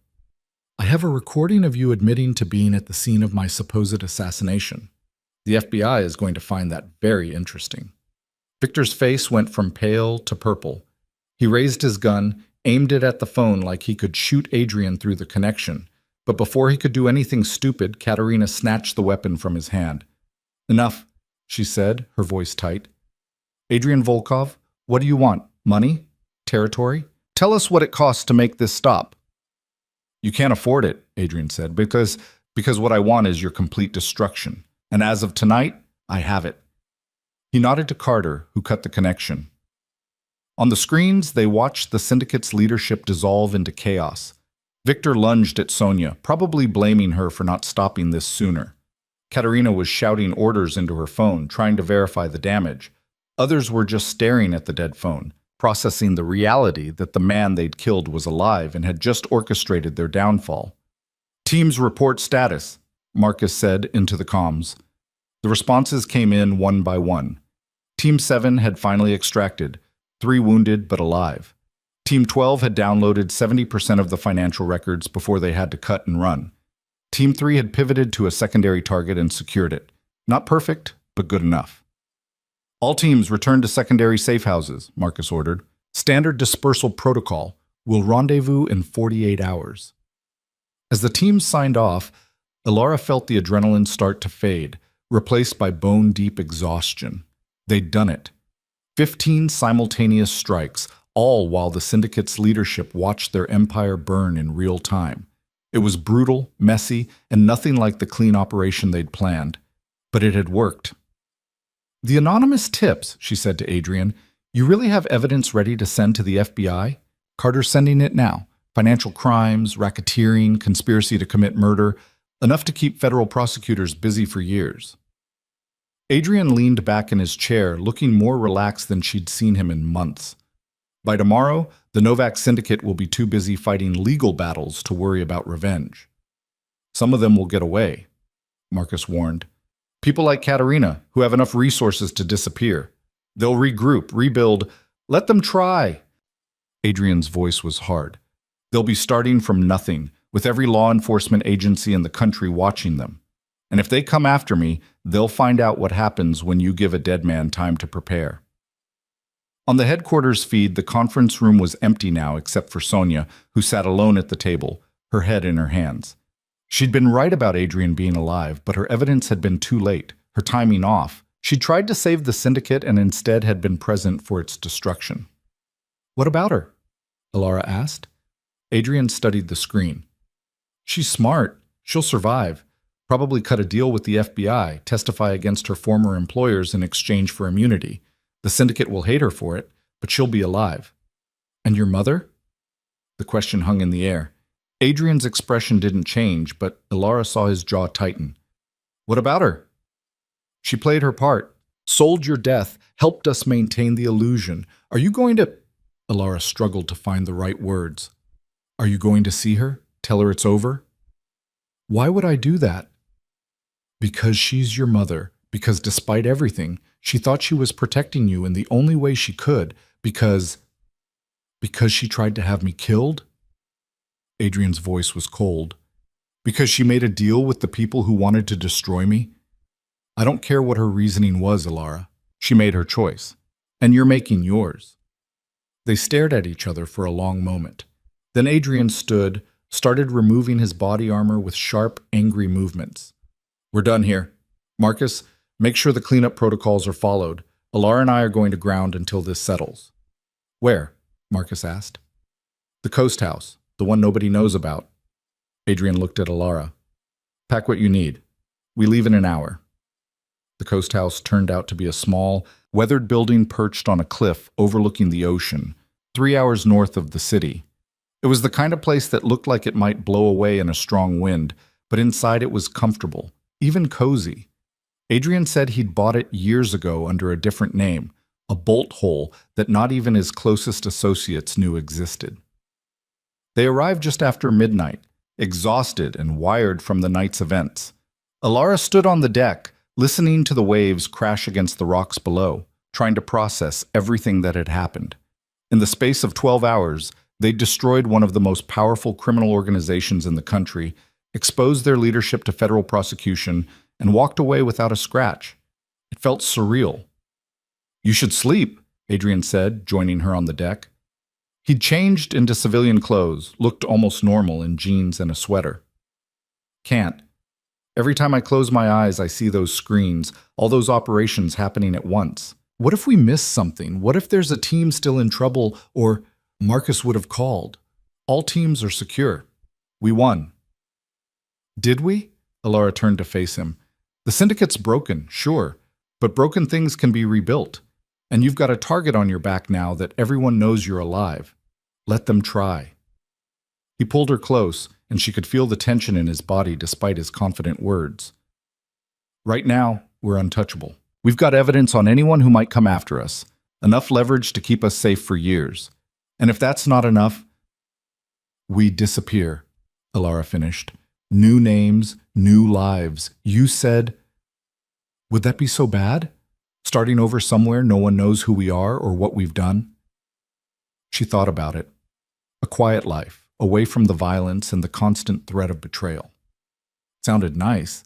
It also sounded impossible. "You'd be bored in a month." "Maybe, but I'd be alive." They stood there on the deck, watching the stars reflect off the dark water, two people who'd survived something that should have killed them. Alara knew this wasn't over. The syndicate might be broken, but pieces would remain. People like Katerina and Victor, who'd escaped the initial sweep, who'd be planning their own revenge. And Sonia, who knew too much and might decide that the best way to save herself was to give the FBI everything she knew about Adrian Volkov. But for tonight, they were safe. For tonight, they could breathe. "What about Marissa?" Alara asked again, unable to let it go. Adrian was quiet for a long time.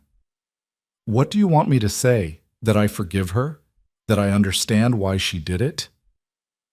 "I want you to acknowledge that she's probably sitting in her house right now thinking her son is dead for real this time. That she sold your death so convincingly she convinced herself.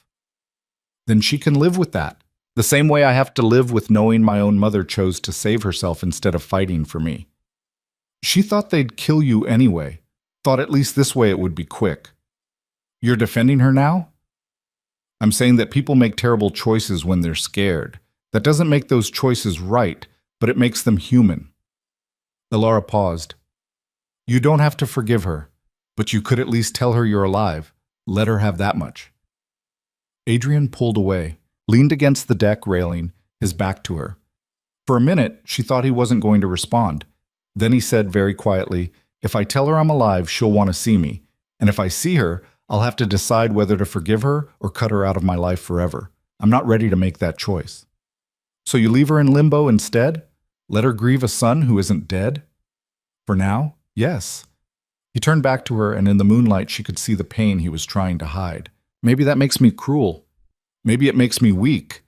But I can't. His voice cracked. She was supposed to protect me. That's what mothers do. They protect their children, even when it costs them everything, and she chose to save herself instead. Elara crossed to him, put her arms around him, felt him shaking with emotion he'd been holding back for 3 months. Okay, she said softly. Okay. We don't tell her. Not yet. Thank you. They stayed like that for a while, holding each other on a deck overlooking the ocean, 2 people who'd won a war but were still processing the cost. Tomorrow they'd have to start planning the next phase, maintaining Adrian's death in the public eye while ensuring the syndicate's remaining members couldn't regroup. They'd have to decide what to do about the evidence they'd gathered, whether to release more to the FBI or hold it as insurance. But tonight, they were just 2 people who'd survived. Inside the house, Adrian's phone rang. He ignored it the first time. The second time, he checked the caller ID and frowned. It's Marcus. Something must be wrong. He answered, listened for 30 seconds, then his expression went cold. When? How many? A pause. Understood. We'll move at first light. What happened? Elara asked as he hung up. Sonia Chen is dead, found in her apartment an hour ago, single gunshot to the head, made to look like suicide. But it wasn't. No, Marcus says she was preparing to testify, had already made contact with the FBI. Someone in the syndicate got to her first. Elara's blood ran cold. Which means they're cleaning house, eliminating anyone who might talk, and sending a message that even though we broke them, they're not finished. Adrian's jaw set. Marcus is running protection on anyone who helped us, making sure they're secure. But Elara, if they're willing to kill Sonia, their own intelligence chief, they'll come for us eventually. So what do we do? He looked at her, and she saw the calculation in his eyes, the strategic mind that had kept him alive this long. We finish what we started. We don't just break the syndicate, we make sure it can never rebuild. Every remaining member, every operation, every dollar. We burn it all. That could take months, years. Then we have work to do. Elara thought about the quiet life they'd just been imagining, the fresh start that was already slipping away. But she'd known, even as they talked about it, that it was a fantasy. People like them didn't get to walk away. Not really. They'd chosen this path when they'd decided to fight back instead of run. Together, she said, echoing the promise they'd made 3 months ago in a different safe house. Together, he agreed. The ocean crashed against the cliffs below, endless and relentless. Somewhere in the city they'd left behind, federal agents were probably already executing warrants based on the anonymous tips Adrian had provided. Somewhere, the syndicate's remaining leadership was trying to figure out how to salvage their shattered empire.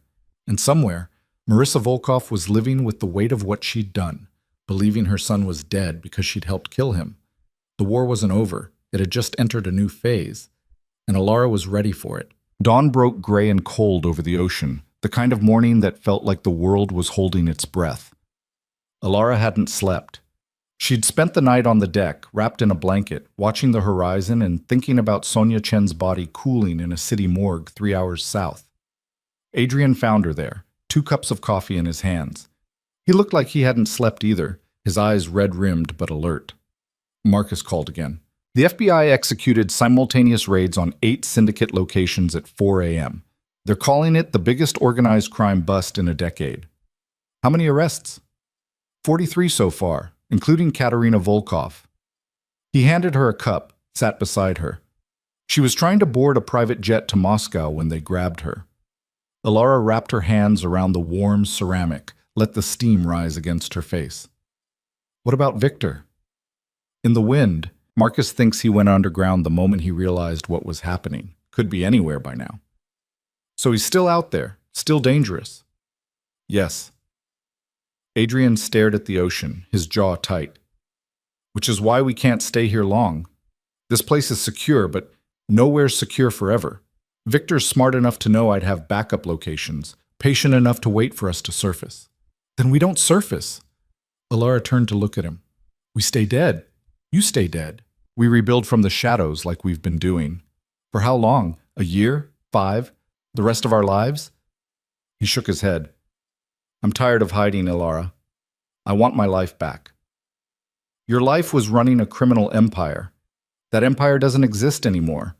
You can't go back to something that's already gone. The words hung between them, harsh but true. Adrian had spent 3 months dismantling everything he'd built, every connection, every operation. He'd done it to survive, to destroy the syndicate before they destroyed him. But in the process, he'd also destroyed the infrastructure that had made him powerful. Then what do I go back to? His voice was quiet, almost lost. Who am I if I'm not Adrian Volkov? You're the man who survived an assassination attempt, faked his own death, and took down one of the most powerful criminal organizations in the country. You're the man who's sitting here drinking coffee instead of rotting in a grave. She reached for his hand. You're whoever you choose to be next. Before he could respond, his phone buzzed. Marcus again. Adrian answered on speaker. Boss, we've got a situation. Marissa Volkov just held a press conference. Alara's stomach dropped. What? Turn on the news, any channel. She's everywhere. Adrian grabbed the remote, flicked on the television inside the house. Every major network was carrying the same footage. Marissa Volkov, dressed in black, standing behind a podium with a dozen microphones pointed at her face. She looked frail, older than her years, but her voice was steady. Can no longer stay silent about what happened to my son. Adrian Volkov did not die in a random act of violence. He was murdered by the Novak Syndicate, a criminal organization that has operated with impunity in this city for decades. And I helped them do it. The press erupted in shouted questions. Marissa held up a hand, waited for silence. 3 months ago, members of the syndicate approached me with evidence of illegal activities within my son's business operations. They threatened to destroy everything he'd built unless I cooperated with them. They wanted Adrian dead, and they wanted me to deliver him to his execution. Her voice cracked. I was a coward. I was terrified of losing everything I'd spent my life building. So I agreed. I brought my own son to that restaurant knowing what would happen, and I've had to live with that every day since. Adrian had gone very still beside Alara, his knuckles white around the coffee cup. But I can't live with it anymore, Marissa continued. My son is dead because of my choices. The least I can do is make sure the people who orchestrated his murder face justice. I've turned over to the FBI every piece of evidence I have. Recordings of my conversations with syndicate members, documents proving their involvement, testimony about how they coerced me into cooperation. I know this won't bring Adrian back. I know it won't erase what I did. But maybe it will prevent them from doing this to another family. She stepped back from the podium, ignored the barrage of questions from reporters, walked away with her head high and her shoulders straight. The broadcast cut to anchors analyzing what they'd just heard, legal experts weighing in on whether Marissa could face charges herself, but Adrian had already turned off the television. The silence in the room was absolute. She just painted a target on her back, Marcus said through the phone. Victor and anyone else who escaped the raids, they'll come for her now. She's a witness against them, and she just announced it to the world. Get protection on her, Adrian said, his voice hollow. Around the clock. I don't care what it costs. Boss, are you sure? After what she did? I'm sure. Do it. He ended the call, set the phone down with careful precision. She's trying to make amends. She's trying to get herself killed, Alara corrected. The The syndicate won't let her testimony stand. They'll make an example of her. I know. Adrian stood, paced to the window, stared out at the ocean without seeing it. She's doing this because she thinks I'm dead. She thinks this is the only way to honor my memory, to make up for what she did. And she has no idea that I'm watching, that I could stop this if you just revealed you're alive, Alara finished. But the moment you do that, everything we've built falls apart. The syndicate will know you're the one who's been destroying them. Victor will stop running and start hunting. And Marissa's testimony becomes worthless because she's been lying about your death for 3 months. Adrian's hands clenched into fists. So I let her walk into danger, let her risk her life trying to avenge a son who isn't dead, because the alternative is worse? Yes. Alara stood, moved to join him at the window. Unless you want to throw away everything we've accomplished, unless you want to hand Victor exactly what he needs to justify coming after everyone who helped us. There has to be another way. There isn't. Not one that keeps everyone safe. She took his hand, felt it trembling. Your mother made her choice. Now you have to make yours. The next 48 hours were a masterclass in watching a situation spiral beyond control. Marissa's press conference had unleashed a media firestorm. Every network was running retrospectives on Adrian's supposed death. Investigative journalists were digging into the syndicate's operations, and the FBI was fielding calls from dozens of witnesses who suddenly felt brave enough to come forward. Meanwhile, Marcus's team worked overtime trying to keep Marissa alive. They'd placed guards at her house, her office, every location she frequented. But Marissa wasn't making it easy. She gave 3 more interviews in 2 days, each one more damning than the last, each one a bigger provocation to the syndicate's remaining members. She's got a death wish, Marcus reported on the 3rd day. My people are good, but boss, she's actively trying to be visible.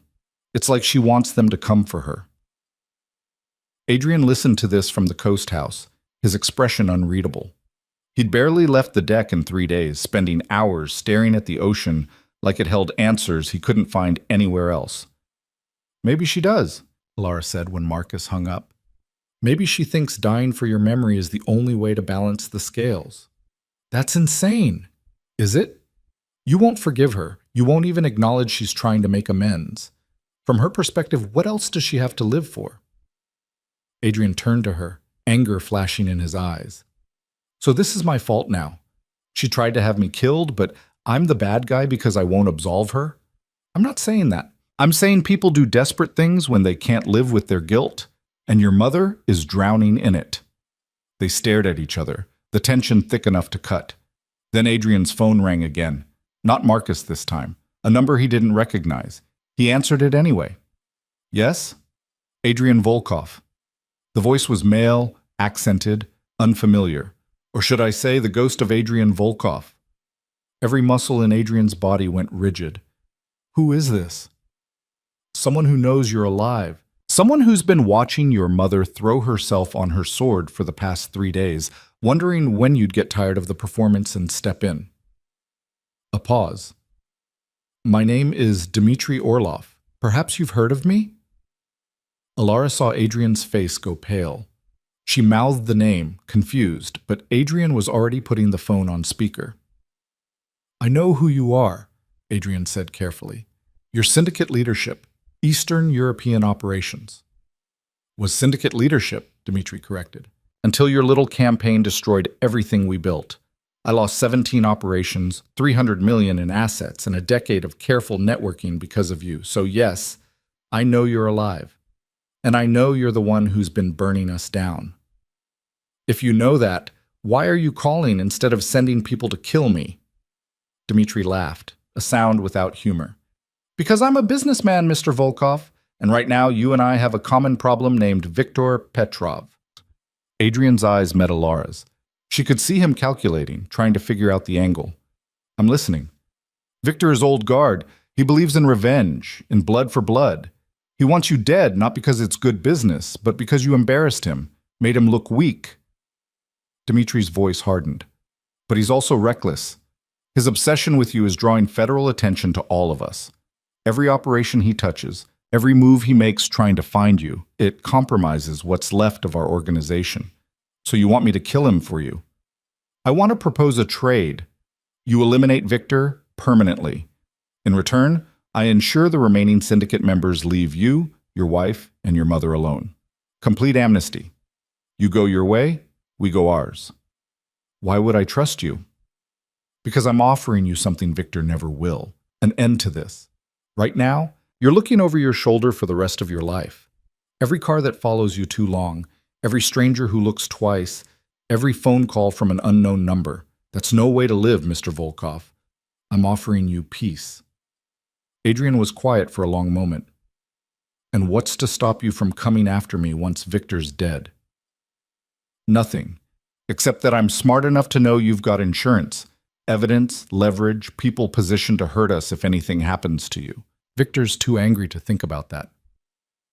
I'm not. Dmitri paused. Besides, you've already proven you can destroy us from the shadows. Why would I want to give you a reason to do it again? I need to think about it. You have 24 hours. After that, Victor's people will have tracked down your mother's security detail. They'll make their move, probably during her next public appearance. And when they do, they won't be subtle. They'll make it messy, public. A message to anyone who thinks about testifying against us. The call ended. Adrian set down the phone, ran his hands through his hair. He's right. About all of it. You can't seriously be considering this, Alara said. It's obviously a trap. Is it? Everything he said makes sense. Victor is a liability to what's left of the syndicate. And if Dmitri wanted to trap me, there are easier ways than a phone call offering amnesty. Or it's exactly what he'd do if he wanted to draw you out. Get you to surface, to make a move, and then take you down. She grabbed his arm. Adrian, we've been careful for 3 months. We've stayed hidden, worked from the shadows. The moment you go after Victor directly, you expose yourself. I'm already exposed. Dmitri knows I'm alive. How long before others figure it out? How long before Victor puts it together? Adrian pulled away, paced the small room. And what about my mother? Dmitri's right about that too. Victor will go after her, and when he does, people will die. Marissa, Marcus's security team, probably innocent bystanders. All because I'm hiding. So what's your plan? Walk up to Victor and put a bullet in his head? Even if you could find him, even if you got close enough, you'd be starting a war with whatever's left of the syndicate. Unless Dmitri's telling the truth. Unless he really does want Victor gone and is willing to trade my safety for it. Alara wanted to scream. This was exactly the kind of thinking that got people killed, trusting the enemy because the alternative was too complicated. You don't know this man. You don't know if you can trust him. I don't know if I can trust anyone anymore. Adrian's voice was flat, exhausted. But I know I can't keep hiding while my mother puts herself in danger trying to avenge me. I know I can't spend the rest of my life looking over my shoulder, wondering when Victor will finally find me. And I know that if Dmitri's offering a way out, I at least have to consider it. The next morning, Adrian called Dmitri back. Alara listened from across the room, her stomach in knots as they worked out the details. Dmitri would provide Victor's current location, a warehouse on the north side where he was supposedly coordinating the remaining syndicate operations. In return, Adrian would handle the problem permanently. No witnesses, no loose ends, no complications. There's one more thing, Dmitri said. I need proof. Victor's body isn't enough. He could fake his death the same way you did. I need something that can't be falsified. What did you have in mind? Victor has a very distinctive tattoo on his right forearm, Russian military insignia from his time in Spetsnaz. Bring me that, and we have a deal. Adrian ended the call, looked at Alara.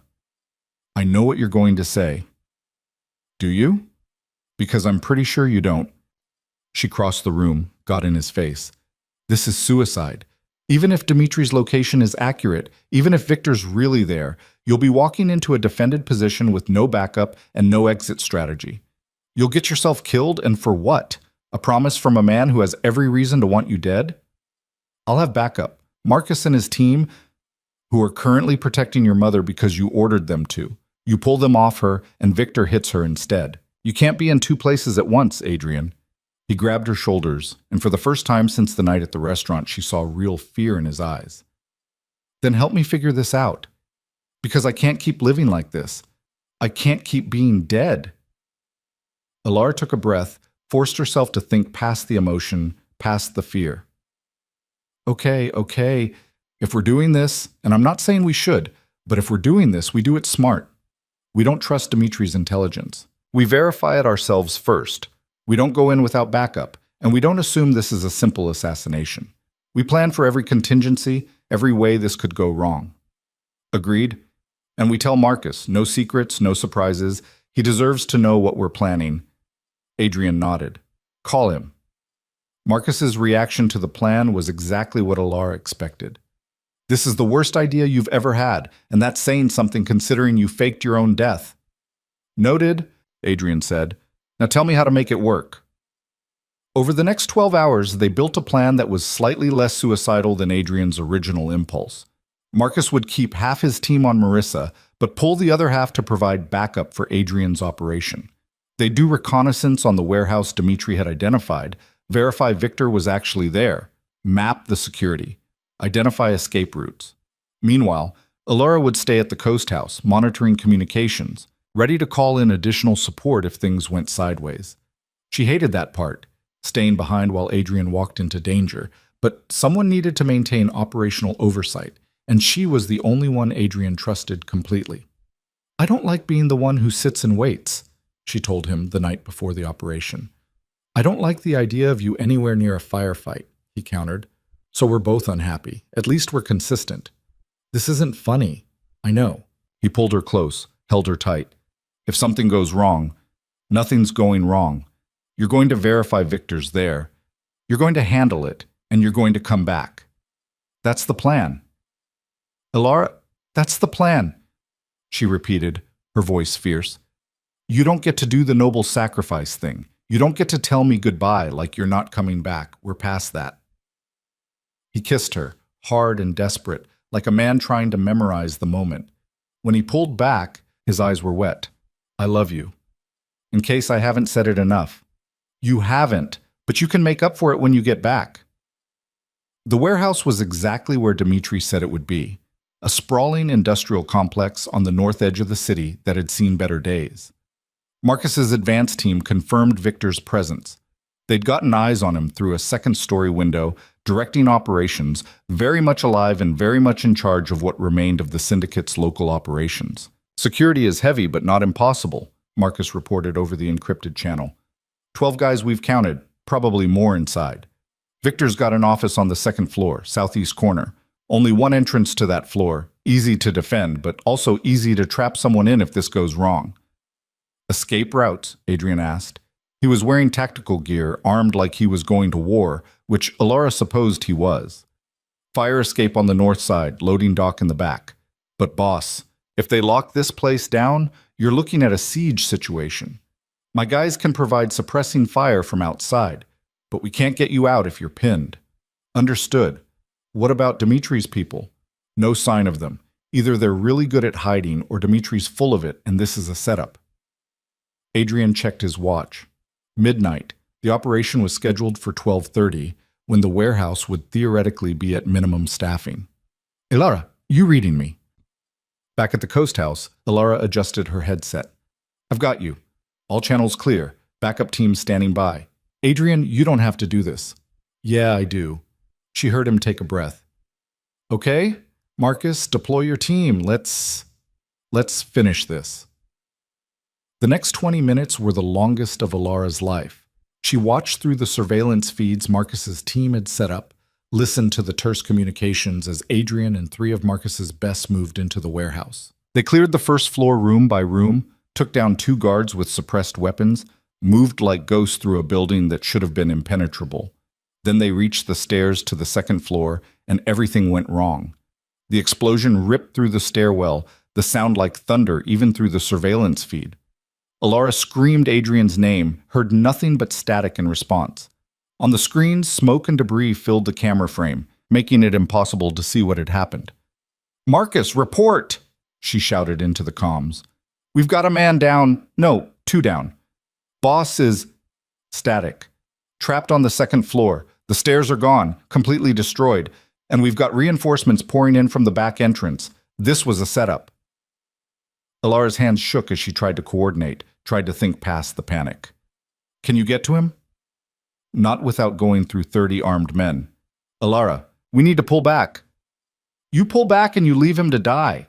If we stay, we all die. The whole building's wired. That explosion was just the first. Whoever set this up wanted to make sure. Another explosion cut him off. Then another. On the screens, Alara watched the warehouse start to collapse, floors pancaking into each other, fire blooming in the wreckage. She was screaming Adrian's name, begging him to respond, but there was nothing. Just silence and smoke and the awful certainty that she'd just watched the man she loved die. Then, through the static, a voice. Weak, pained, but unmistakably Adrian's. Alara, can you hear me? Adrian, oh God, are you hurt? Where are you? Second floor, office, the explosion? He coughed, the sound wet and wrong. Dimitri played us. The whole thing was a trap. He wanted me to come here so he could... Another cough. So he could finish what Victor started. Marcus is coming for you. Just hold on. No. Tell him to pull back. The building's collapsing and there are charges everywhere. If he comes in, he dies too. Adrian's breathing was labored. Alara, listen to me. There's a safe in this office. Documents, evidence, everything I've collected on the syndicate. You need to get it. Use it to... Stop talking like you're dead. You're not dead. I won't let you be dead. I love you. His voice was fading. Tell my mother. Tell her I understand. Tell her I forgive. The line went silent. On the screens, the warehouse continued to burn, continued to collapse, and Alara watched it happen with tears streaming down her face. Watched the building that had become Adrian's tomb turn into an inferno that would leave nothing behind. Marcus was shouting orders to fall back, his team retreating as more explosions rocked the structure. And Alara sat in the coast house 3 hours away, completely helpless, listening to the man she loved die. Then her phone rang. Not the encrypted line, her personal cell. Unknown number. She answered it with shaking hands. Yes? Mrs. Vance. Dmitry Orlov's voice was smooth, pleased. I thought you should know that your husband died bravely. He walked into my trap with his eyes open, knowing the risks. That's admirable in its way. You son of a... Now, language. I simply did what the syndicate should have done 3 months ago. Adrian Volkov is dead, for real this time. And you, my dear, are going to make sure the world knows it. Why would I do anything you say? Because if you don't, I'll release evidence proving that Adrian faked his death, that he and his mother lied to everyone for months, that every arrest made because of Marissa's testimony was based on fraudulent pretenses. The FBI will look foolish, the cases will fall apart, and your mother-in-law will go to prison for obstruction of justice. Dmitri paused. Or you could confirm that Adrian really did die tonight in a tragic accident while trying to avenge himself against Viktor Petrov. The story writes itself. And in return, I'll leave you alone. You can grieve, you can rebuild your life, and you'll never hear from me again. Alara closed her eyes. You're asking me to let you get away with murder. I'm offering you a chance to protect what's left of your family. Choose wisely, Mrs. Vance. You have until morning. The call ended. Alara sat in the silent house, listening to the ocean, feeling like her entire world had collapsed around her. Adrian was dead. Really, truly dead this time. And she was the only one who could decide what story the world would believe about how it happened. Her phone rang again. Marcus. Alara, I'm so sorry. I should have seen it coming. Should have... Is there any chance? Her voice sounded hollow, distant. Any chance at all he survived? Marcus was quiet for a long moment. The building's still burning. We can't get close enough to search for survivors. But Alara, the way it collapsed, the intensity of the fire, just tell me, is there a chance? No. His voice broke. I'm sorry. There's no chance. Alara ended the call. She walked out onto the deck, stared at the ocean that Adrian had stared at for 3 days, trying to find answers. And she realized that for the first time in 3 months, she was completely alone. The woman who'd noticed the wrong staff at a restaurant was long gone. The woman who'd helped orchestrate the destruction of the Novak syndicate had disappeared into smoke. What was left was someone who'd lost everything and had to decide what to do with the pieces. Her phone buzzed with a text from an unknown number. A single image, Adrian's military tattoo, the one he'd gotten before his father died, photographed next to today's newspaper. Proof of death. Dmitri wasn't taking any chances. Alara looked at the photo for a long time. Then she made her decision. She would tell the world that Adrian Volkov had died trying to avenge himself. She would protect Marissa's testimony, ensure the syndicate members who'd been arrested stayed arrested. She would do what Adrian would have wanted, make sure his death meant something. But she would also do something Adrian hadn't planned for. She would survive. She would remember. And someday, when Dmitry Orlov felt safe enough to stop looking over his shoulder, she would make him pay for every lie he'd told and every life he'd destroyed. The war wasn't over. It was just beginning. The funeral was smaller this time. No media circus, no public spectacle. Just Marissa Volkov standing beside a closed casket, her face carved from stone, while a priest said words that meant nothing to anyone present. Alara stood 3 feet away, dressed in black, her eyes dry because she'd cried herself empty over the past week. Marcus stood behind them both, silent and watchful, scanning the small gathering of mourners for threats that probably weren't coming. Dmitri had gotten what he wanted. There was no reason to disturb a widow's grief. When it was over, when the casket had been lowered into the ground beside Adrian's father, Marissa finally looked at Alara. Her eyes were hollow, ancient. Did he suffer? The question Alara had been dreading. She thought about the last conversation, Adrian's labored breathing, the sound of the building collapsing around him. I don't know, she said honestly. He told me he loved me. He told me to tell you he understood, that he forgave you. Marissa's composure shattered. She covered her face with her hands, shoulders shaking with sobs that sounded like they were being torn from somewhere deep inside her. I killed him, twice. I killed my son, twice. No. Alara's voice was firm. Dmitry Orlov killed him. The syndicate killed him. You tried to save him the only way you knew how. By betraying him. By staying alive long enough to testify against the people who wanted him dead. By making sure some of them went to prison. That's not nothing, Marissa. The older woman looked up, tears streaming down her face. Why are you being kind to me after everything I did? Because Adrian forgave you, and because hating you won't bring him back. Alara took a breath, tasted ash and grief. He loved you. Even when he couldn't say it, even when he was angry, he loved you. And he understood why you did what you did, even if he couldn't accept it while he was alive. Marissa reached for her hand, gripped it with surprising strength. What will you do now? I don't know yet. The truth. Alara had spent a week trying to figure out what came next, what her life looked like without Adrian in it. But I'm not running. I'm not hiding. That's not what he would have wanted. They stood there beside the grave, 2 women bound by the same loss, the same man who'd changed both their lives in different ways. Around them, the other mourners drifted away, giving them privacy. Only Marcus remained, a silent sentinel. Eventually, Marissa left too, walking to her car with the careful steps of someone who'd aged a decade and a month. Marcus approached, his expression grim.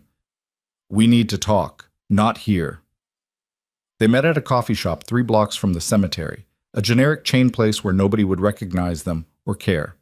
Marcus ordered 2 coffees neither of them would drink and led Alara to a corner booth. I've been digging into Dmitry Orlov, he said without preamble, trying to figure out how he knew Adrian was alive, how he planned the trap, and I found something. Alara's exhausted brain struggled to engage. What? Sonia Chen. Before she died, she'd made contact with Dmitry, sent him everything she'd found about Adrian's faked death, all her evidence. She was trying to buy her way back into the syndicate's good graces by giving them what they wanted most, proof Adrian was alive. So Dmitry knew all along. From the moment we made that first phone call to Victor, Dmitry was listening, planning. He let us think we were destroying the syndicate, when really we were just clearing out his competition. Victor, Katerina, everyone who got arrested or killed, they were obstacles to Dmitry taking complete control. Marcus's jaw tightened. We did his work for him. The boss spent 3 months dismantling his enemies, And Dmitri just waited for the perfect moment to eliminate the one person who could challenge him. Elara felt sick. Adrian died for nothing.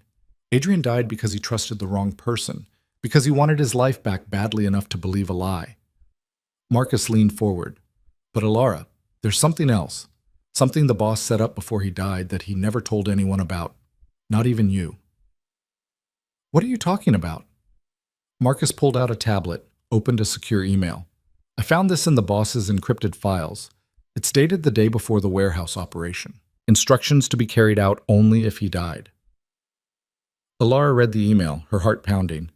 Adrian had anticipated betrayal. He'd planned for the possibility that Dmitri was lying, that the warehouse was a trap, and he'd set up a contingency that would activate upon his death. Every piece of evidence he'd collected on the syndicate, including information on Dmitry Orlov that hadn't been turned over to the FBI, would be released to multiple news organizations, law enforcement agencies, and international watchdog groups. Financial crimes, corruption, connections to politicians and businessmen, everything. This goes live in 72 hours, Marcus said. Unless someone with the access code stops it. The boss gave those codes to only one person. Who? You. Elara stared at the screen, her mind reeling. Adrian had trusted her with the final move, the last play. He'd known he might not survive, and he'd made sure she would have the power to finish what he'd started. If this releases, Marcus continued, Dimitri's empire crumbles. Everything he gained by killing Adrian, all the power he consolidated, gone. He'll be arrested within days. But Elara, it also means exposing things about Adrian's own operations. Things that could complicate Marissa's testimony, that could hurt people who were just trying to survive in that world. Adrian knew that. He planned for it anyway, because he wanted to make sure that if he died, he took them all down with him. No mercy, no second chances. Marcus looked at her steadily. But you have the codes. You get to decide if this happens or not. The boss trusted you to make the call. Elara closed her eyes. She could stop it. She could let Dmitri win, let him live with the empire he'd built on Adrian's corpse. She could protect the people who'd helped them, keep them safe from legal complications. She could choose mercy, or she could let Adrian's final play execute. She could make Dmitri pay for every lie, every death, every manipulation. She could burn down everything he'd gained, even if it meant burning other things too. What would Adrian want?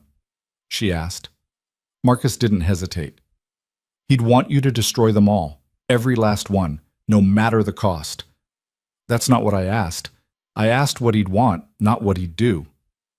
She opened her eyes, looked at Marcus. Would he want me to become the kind of person who chooses revenge over everything else? Who sacrifices innocent people to punish the guilty? Marcus was quiet for a long moment. The boss I knew 3 months ago? Yeah, he would have. But the boss who sat on that deck at the Coast House, who talked about starting over, who forgave his mother right before he died, he shook his head. I think that man would want you to choose whatever lets you sleep at night. Elara thought about Adrian's last words. Not orders, not strategy, just love, forgiveness, and a request that she tell his mother he understood. That was who he'd been at the end. Not the ruthless crime lord, not the strategist who planned 10 moves ahead. Just a man who'd learned that some things mattered more than winning. I need 48 hours, she said. Can you delay the release that long? What are you planning? Something Adrian would probably think is stupid. She stood, left money for the untouched coffees. Trust me. The next morning, Elara walked into the FBI field office downtown and asked to speak with the agent in charge of the Novak syndicate case. She was escorted to a conference room where a sharp-eyed woman in her 50s waited, introducing herself as Special Agent Catherine Rivera. Mrs. Vance, I'm sorry for your loss. Your husband's death was a murder, Elara interrupted. Orchestrated by a man named Dmitry Orlov, who's currently consolidating control over what's left of the syndicate. And I can prove it. Rivera's expression didn't change, but Elara saw the interest spark in her eyes. I'm listening. For the next hour, Elara laid it all out. The phone call from Dmitry, the setup at the warehouse, the evidence that Sonia Chen had provided him. She explained how Dmitri had used Adrian's desire to end the conflict to lure him into a trap, how he'd manipulated the entire situation to eliminate his competition within the syndicate. "And you're telling me this why?" Rivera asked when Alara finished. "If you have evidence of a crime, why come forward now?" "Because my husband left behind information that could take down everyone involved in the syndicate, including Dmitri. But releasing it publicly would hurt people who don't deserve to be hurt. It would complicate cases you've already built, make things messy." Alara leaned forward. "I'm offering you a trade. I give you everything Adrian collected on Dmitry Orlov. And I mean everything, enough to put him away for life. In return, you leave the rest of it alone. You don't dig into Adrian's operations. You don't question Marissa Volkov's testimony. You just focus on the people who are actually still operating." Rivera studied her. "You're protecting your mother-in-law." "I'm protecting everyone who got caught up in something bigger than they understood. Marissa made mistakes, but she's trying to make amends. The people who worked for Adrian, most of them were just trying to survive. Going after them now, when the real threats are people like Dmitri, that's not justice. That's just revenge." "And what about justice for your husband?" "Justice for my husband is making sure the man who killed him doesn't get to profit from it. Dmitry Orlov murdered Adrian and made it look like an accident. He used the FBI's investigation as cover to eliminate his rivals. If that's not something worth prosecuting, I don't know what is." Rivera was quiet for a long time. Then she said, "I'll need to see this evidence before I can make any promises." Alara pulled out a flash drive, slid it across the table. "Financial records, communications, witness statements. Everything you need to build an airtight case against Dmitry Orlov. And if you move fast before he realizes what's happening, you can catch him before he runs." Rivera took the flash drive, turned it over in her hands. "Your husband was a criminal, Mrs. Vance. He ran an organization that hurt people, that profited from suffering. Why should I care if another criminal took him out?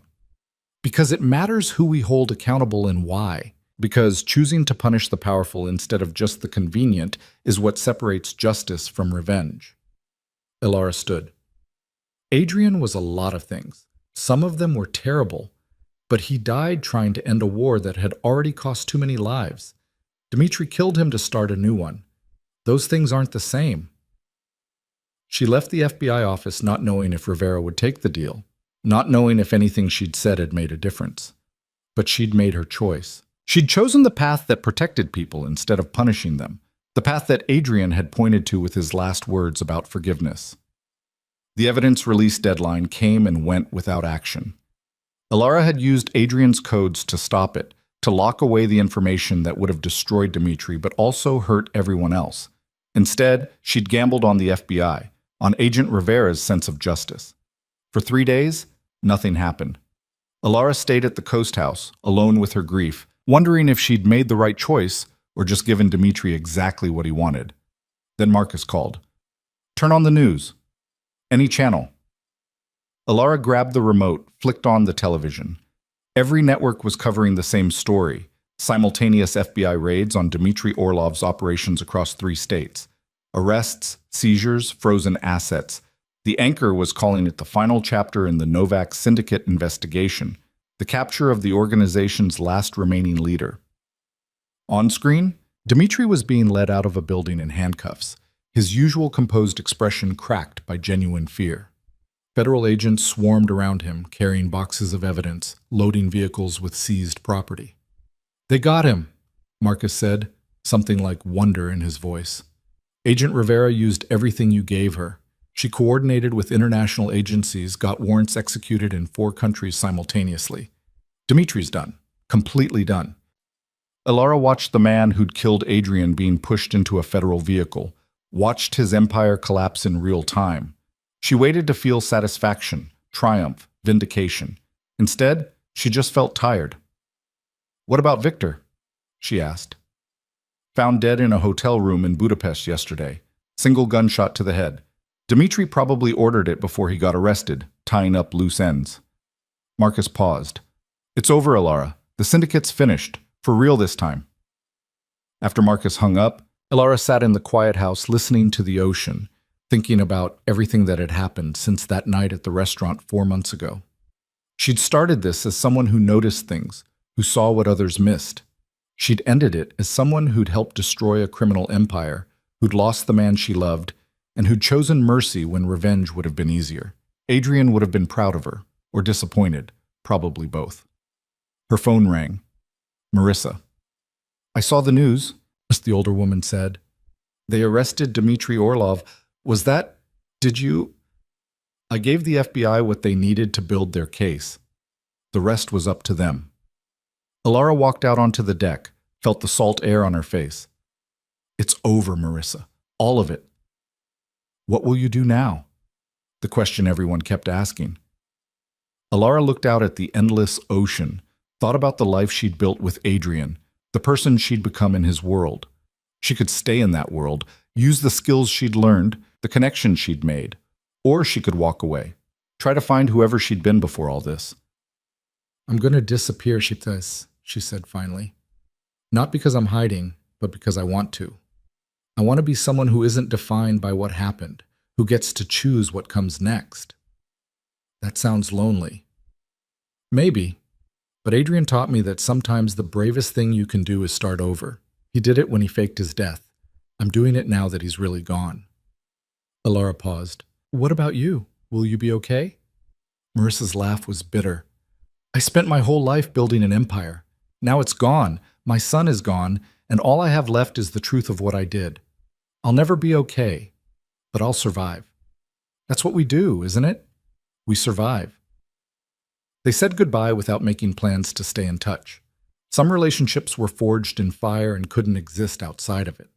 Marissa would rebuild her life around her testimony, her public penance. She'd spend whatever years she had left trying to balance the scales for her son's death. And Alara would do what she'd told Marissa. She'd disappear, she'd start over, and she'd try to build a life that wasn't about survival or strategy or seeing the danger before it struck. A week later, Marcus drove her to a private airfield. Her bags were packed, her new identity secured. Not the fake kind that criminals used, but a legitimate fresh start.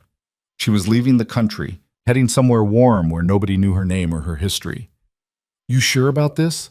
Marcus asked as they waited for the plane.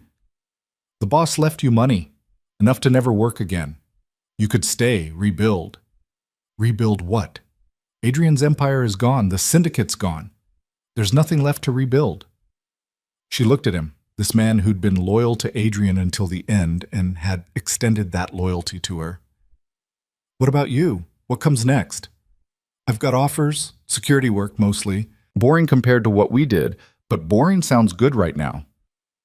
"Tamki to chisati imasu." He smiled, tired. "Besides, someone's got to make sure Mrs. Volkov doesn't do anything stupid. The boss would have wanted that."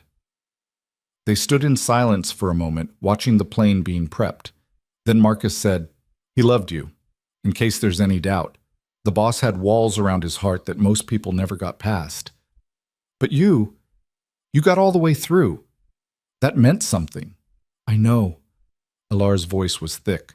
"I just wish I'd had more time with the version of him that could say it. You had exactly the time you needed, and you made it count." The pilot signaled that they were ready. Alara picked up her bags, turned to say goodbye, but Marcus pulled her into a hug first. "Stay safe, and if you ever need anything, I know where to find you." She boarded the plane alone, settled into the seat, watched the city disappear below as they climbed. Somewhere down there, Dmitry Orlov was sitting in a cell, facing charges that would keep him locked up for the rest of his life. Somewhere, Marissa Volkov was learning to live with the weight of her choices. And somewhere, in a grave beside his father, Adrian Volkov was at rest. Alara closed her eyes and let herself remember him not as the strategic criminal or the man who'd faked his death, but as the person who'd sat on a deck overlooking the ocean and talked about umbrella drinks and boring safety. That's who he'd wanted to be at the end. Someone who'd earned the right to be ordinary. She hoped he'd found that peace, wherever he was now. The flight attendant asked if she needed anything. Alara shook her head, turned to look out the window at the clouds. She was flying towards something unknown, leaving behind everything she'd built over the past 4 months. Most people would call that running away. But Alara had learned that sometimes walking away from a war you'd won was braver than staying to rule the ashes. Adrian had fought his whole life, had built empires and destroyed them, had survived assassination attempts and betrayals. And what had it gotten him? A grave before he was 40 and a legacy of violence that would take years to clean up. She didn't want that. She wanted what he'd wanted at the end: peace, simplicity, the chance to be someone who wasn't always looking over their shoulder. Her phone buzzed. One last message from Marcus, sent just before they left cellular range. A photo of Adrian from before everything went wrong, before the restaurant, before the fake death. He was smiling, really smiling, the kind of expression that made him look younger and less dangerous. The caption read, "Remember him like this." Alara saved the photo, tucked the phone away, and let herself cry. Not the desperate tears of fresh grief, but the quieter sadness of letting go. She'd loved Adrian Volkov. She'd helped him fight his war, had stood beside him when the world wanted him dead. And when he'd finally died for real, she'd chosen to honor his last words about forgiveness, instead of giving in to the easier path of revenge. That choice had cost her. It had meant letting Dmitry live long enough for the FBI to arrest him, instead of releasing evidence that would have destroyed him immediately. It had meant trusting the justice system instead of taking justice into her own hands.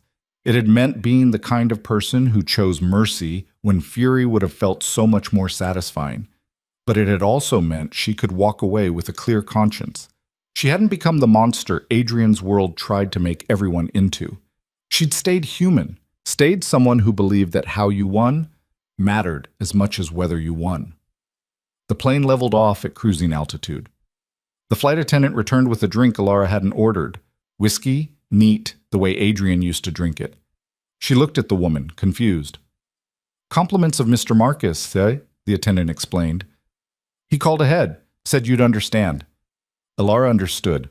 It was a toast, a goodbye, an acknowledgement of everything that had been lost and everything that had been learned. She raised the glass to the window, to the sky, to wherever Adrian was. "To survival," she whispered, "and to knowing when to stop fighting." She drank, felt the burn, let it ground her in the present moment. The past was behind her now, the violence, the strategy, the constant calculation of risk and reward. Ahead was something simpler, but no less important. A chance to be someone new, to build a life that wasn't defined by the wars other people started. Marissa had asked if it would be lonely. Probably. But loneliness was better than being surrounded by people who saw her only as Adrian Volkov's widow, the woman who'd helped destroy the syndicate, the strategist who'd seen the danger 8 seconds before the bullets flew. Those things were all true, but they weren't all she was. She'd also been someone who'd chosen to work instead of marrying rich, who'd noticed details because she cared about getting things right, who'd fallen in love with a complicated man and had tried to save him even when saving him meant letting him go. That person was still in there, underneath all the survival skills and strategic thinking.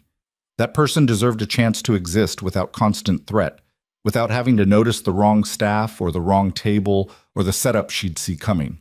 The flight would take 12 hours.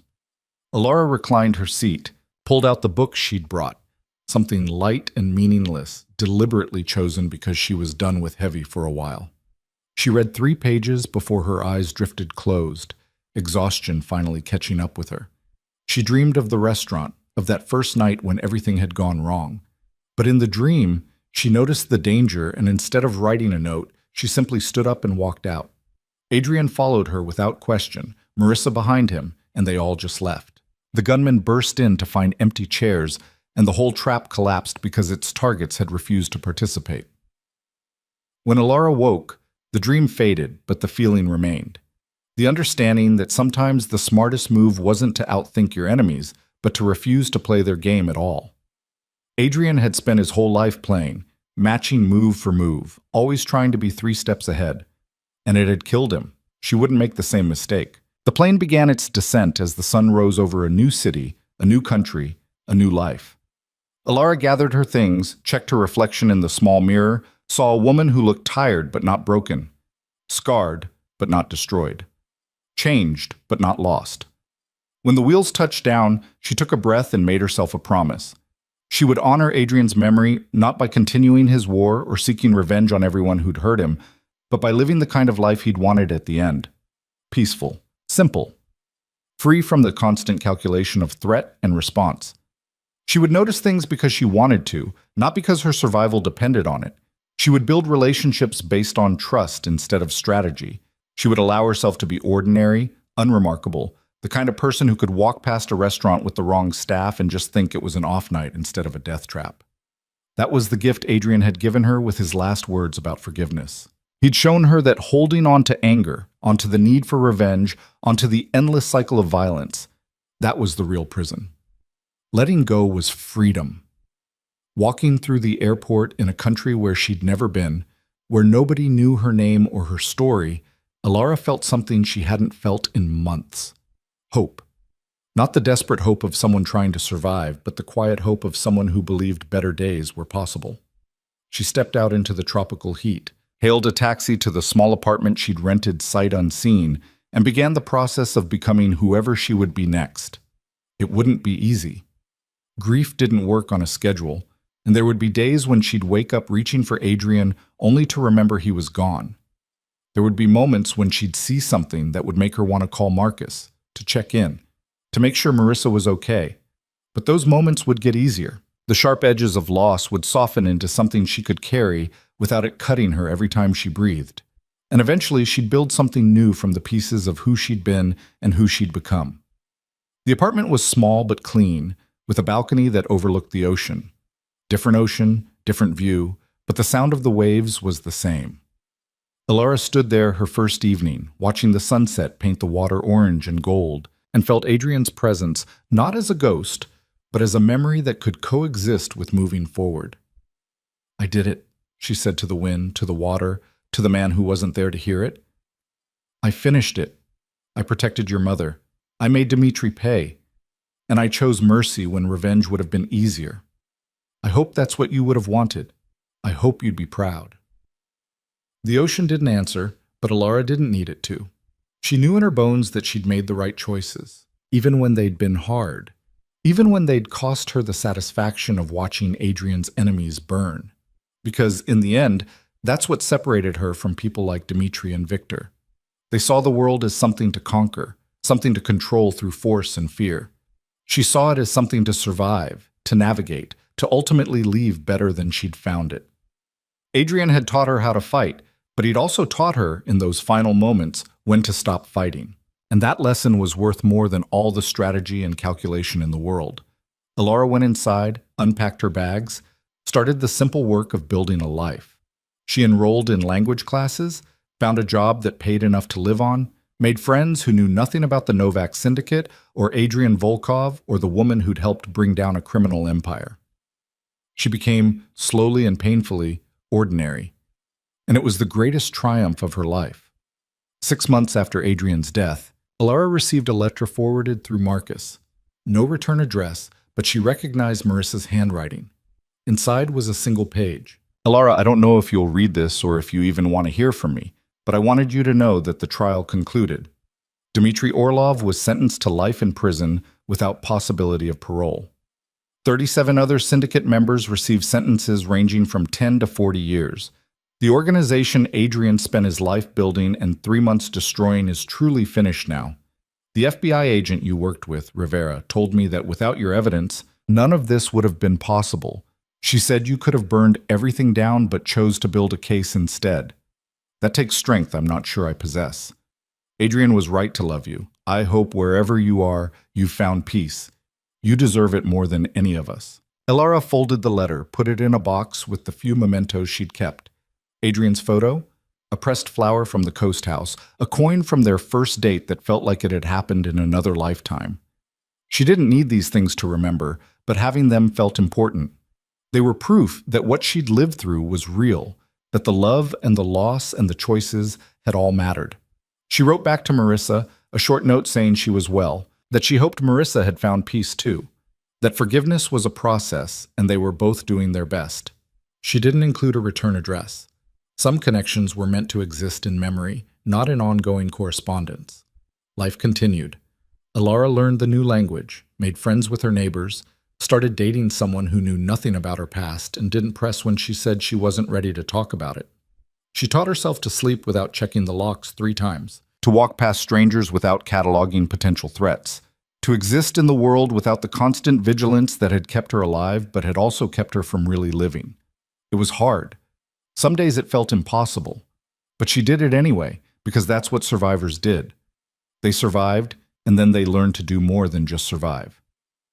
A year after Adrian's death, Ilara sat on her balcony watching another sunset, and realized she'd gone the entire day without thinking about the syndicate, or Dimitri, or the night at the restaurant. It was just a day. Work, lunch with a friend, grocery shopping, normal things that normal people did. And it felt like victory. Not the dramatic victory of watching enemies fall or empires crumble. The quiet victory of healing, of moving forward, of choosing life over the endless cycle of revenge and violence that had consumed so many people she'd known. Adrian would have understood. The man he'd been at the end, sitting on that deck talking about umbrella drinks and starting over, that man would have wanted this for her. Would have wanted her to be happy, to be safe, to be free from the weight of his world. So she gave herself permission to be all those things. To be happy when happiness came. To be safe in her ordinary life. To be free from the past that had tried to define her. She kept Adrian's memory not in mourning, but in gratitude. For the time they'd had, for the lessons he'd taught her, for the strength she'd discovered she possessed, when there was no other choice. He'd given her a life she never could have imagined, and when that life ended, he'd given her permission to build a new one. That was love. Not the dramatic, explosive kind that made for good stories, but the quiet, enduring kind that survived even death. The kind that said you matter, your happiness matters, and I want you to find it, even if I'm not there to share it. As the sun dipped below the horizon, Ilara raised her glass of wine, not whiskey anymore, she'd moved past that, and made one final toast. To second chances, she said to the ocean, to the sky, to the memory of the man who'd loved her, and to knowing that survival is just the beginning. The waves crashed below, endless and unconcerned with human drama, and Ilara sat in the gathering dark, at peace with her choices, ready for whatever came next. Because she'd learned the most important lesson of all, that the bravest thing you could do wasn't to win every fight, but to know when to walk away from the battlefield entirely. To choose your own path instead of letting others choose it for you through their violence and their threats. Adrian had spent his life fighting. She would spend hers living. And that, in the end, was how she'd honor him. Not by continuing his war, but by embracing the peace he'd wanted but never quite reached. She would live for both of them, fully, completely, without apology. It wasn't the ending anyone would have predicted when she'd walked into that restaurant 4 months pregnant with danger. But it was the ending she'd chosen, the ending she'd earned. And that made all the difference.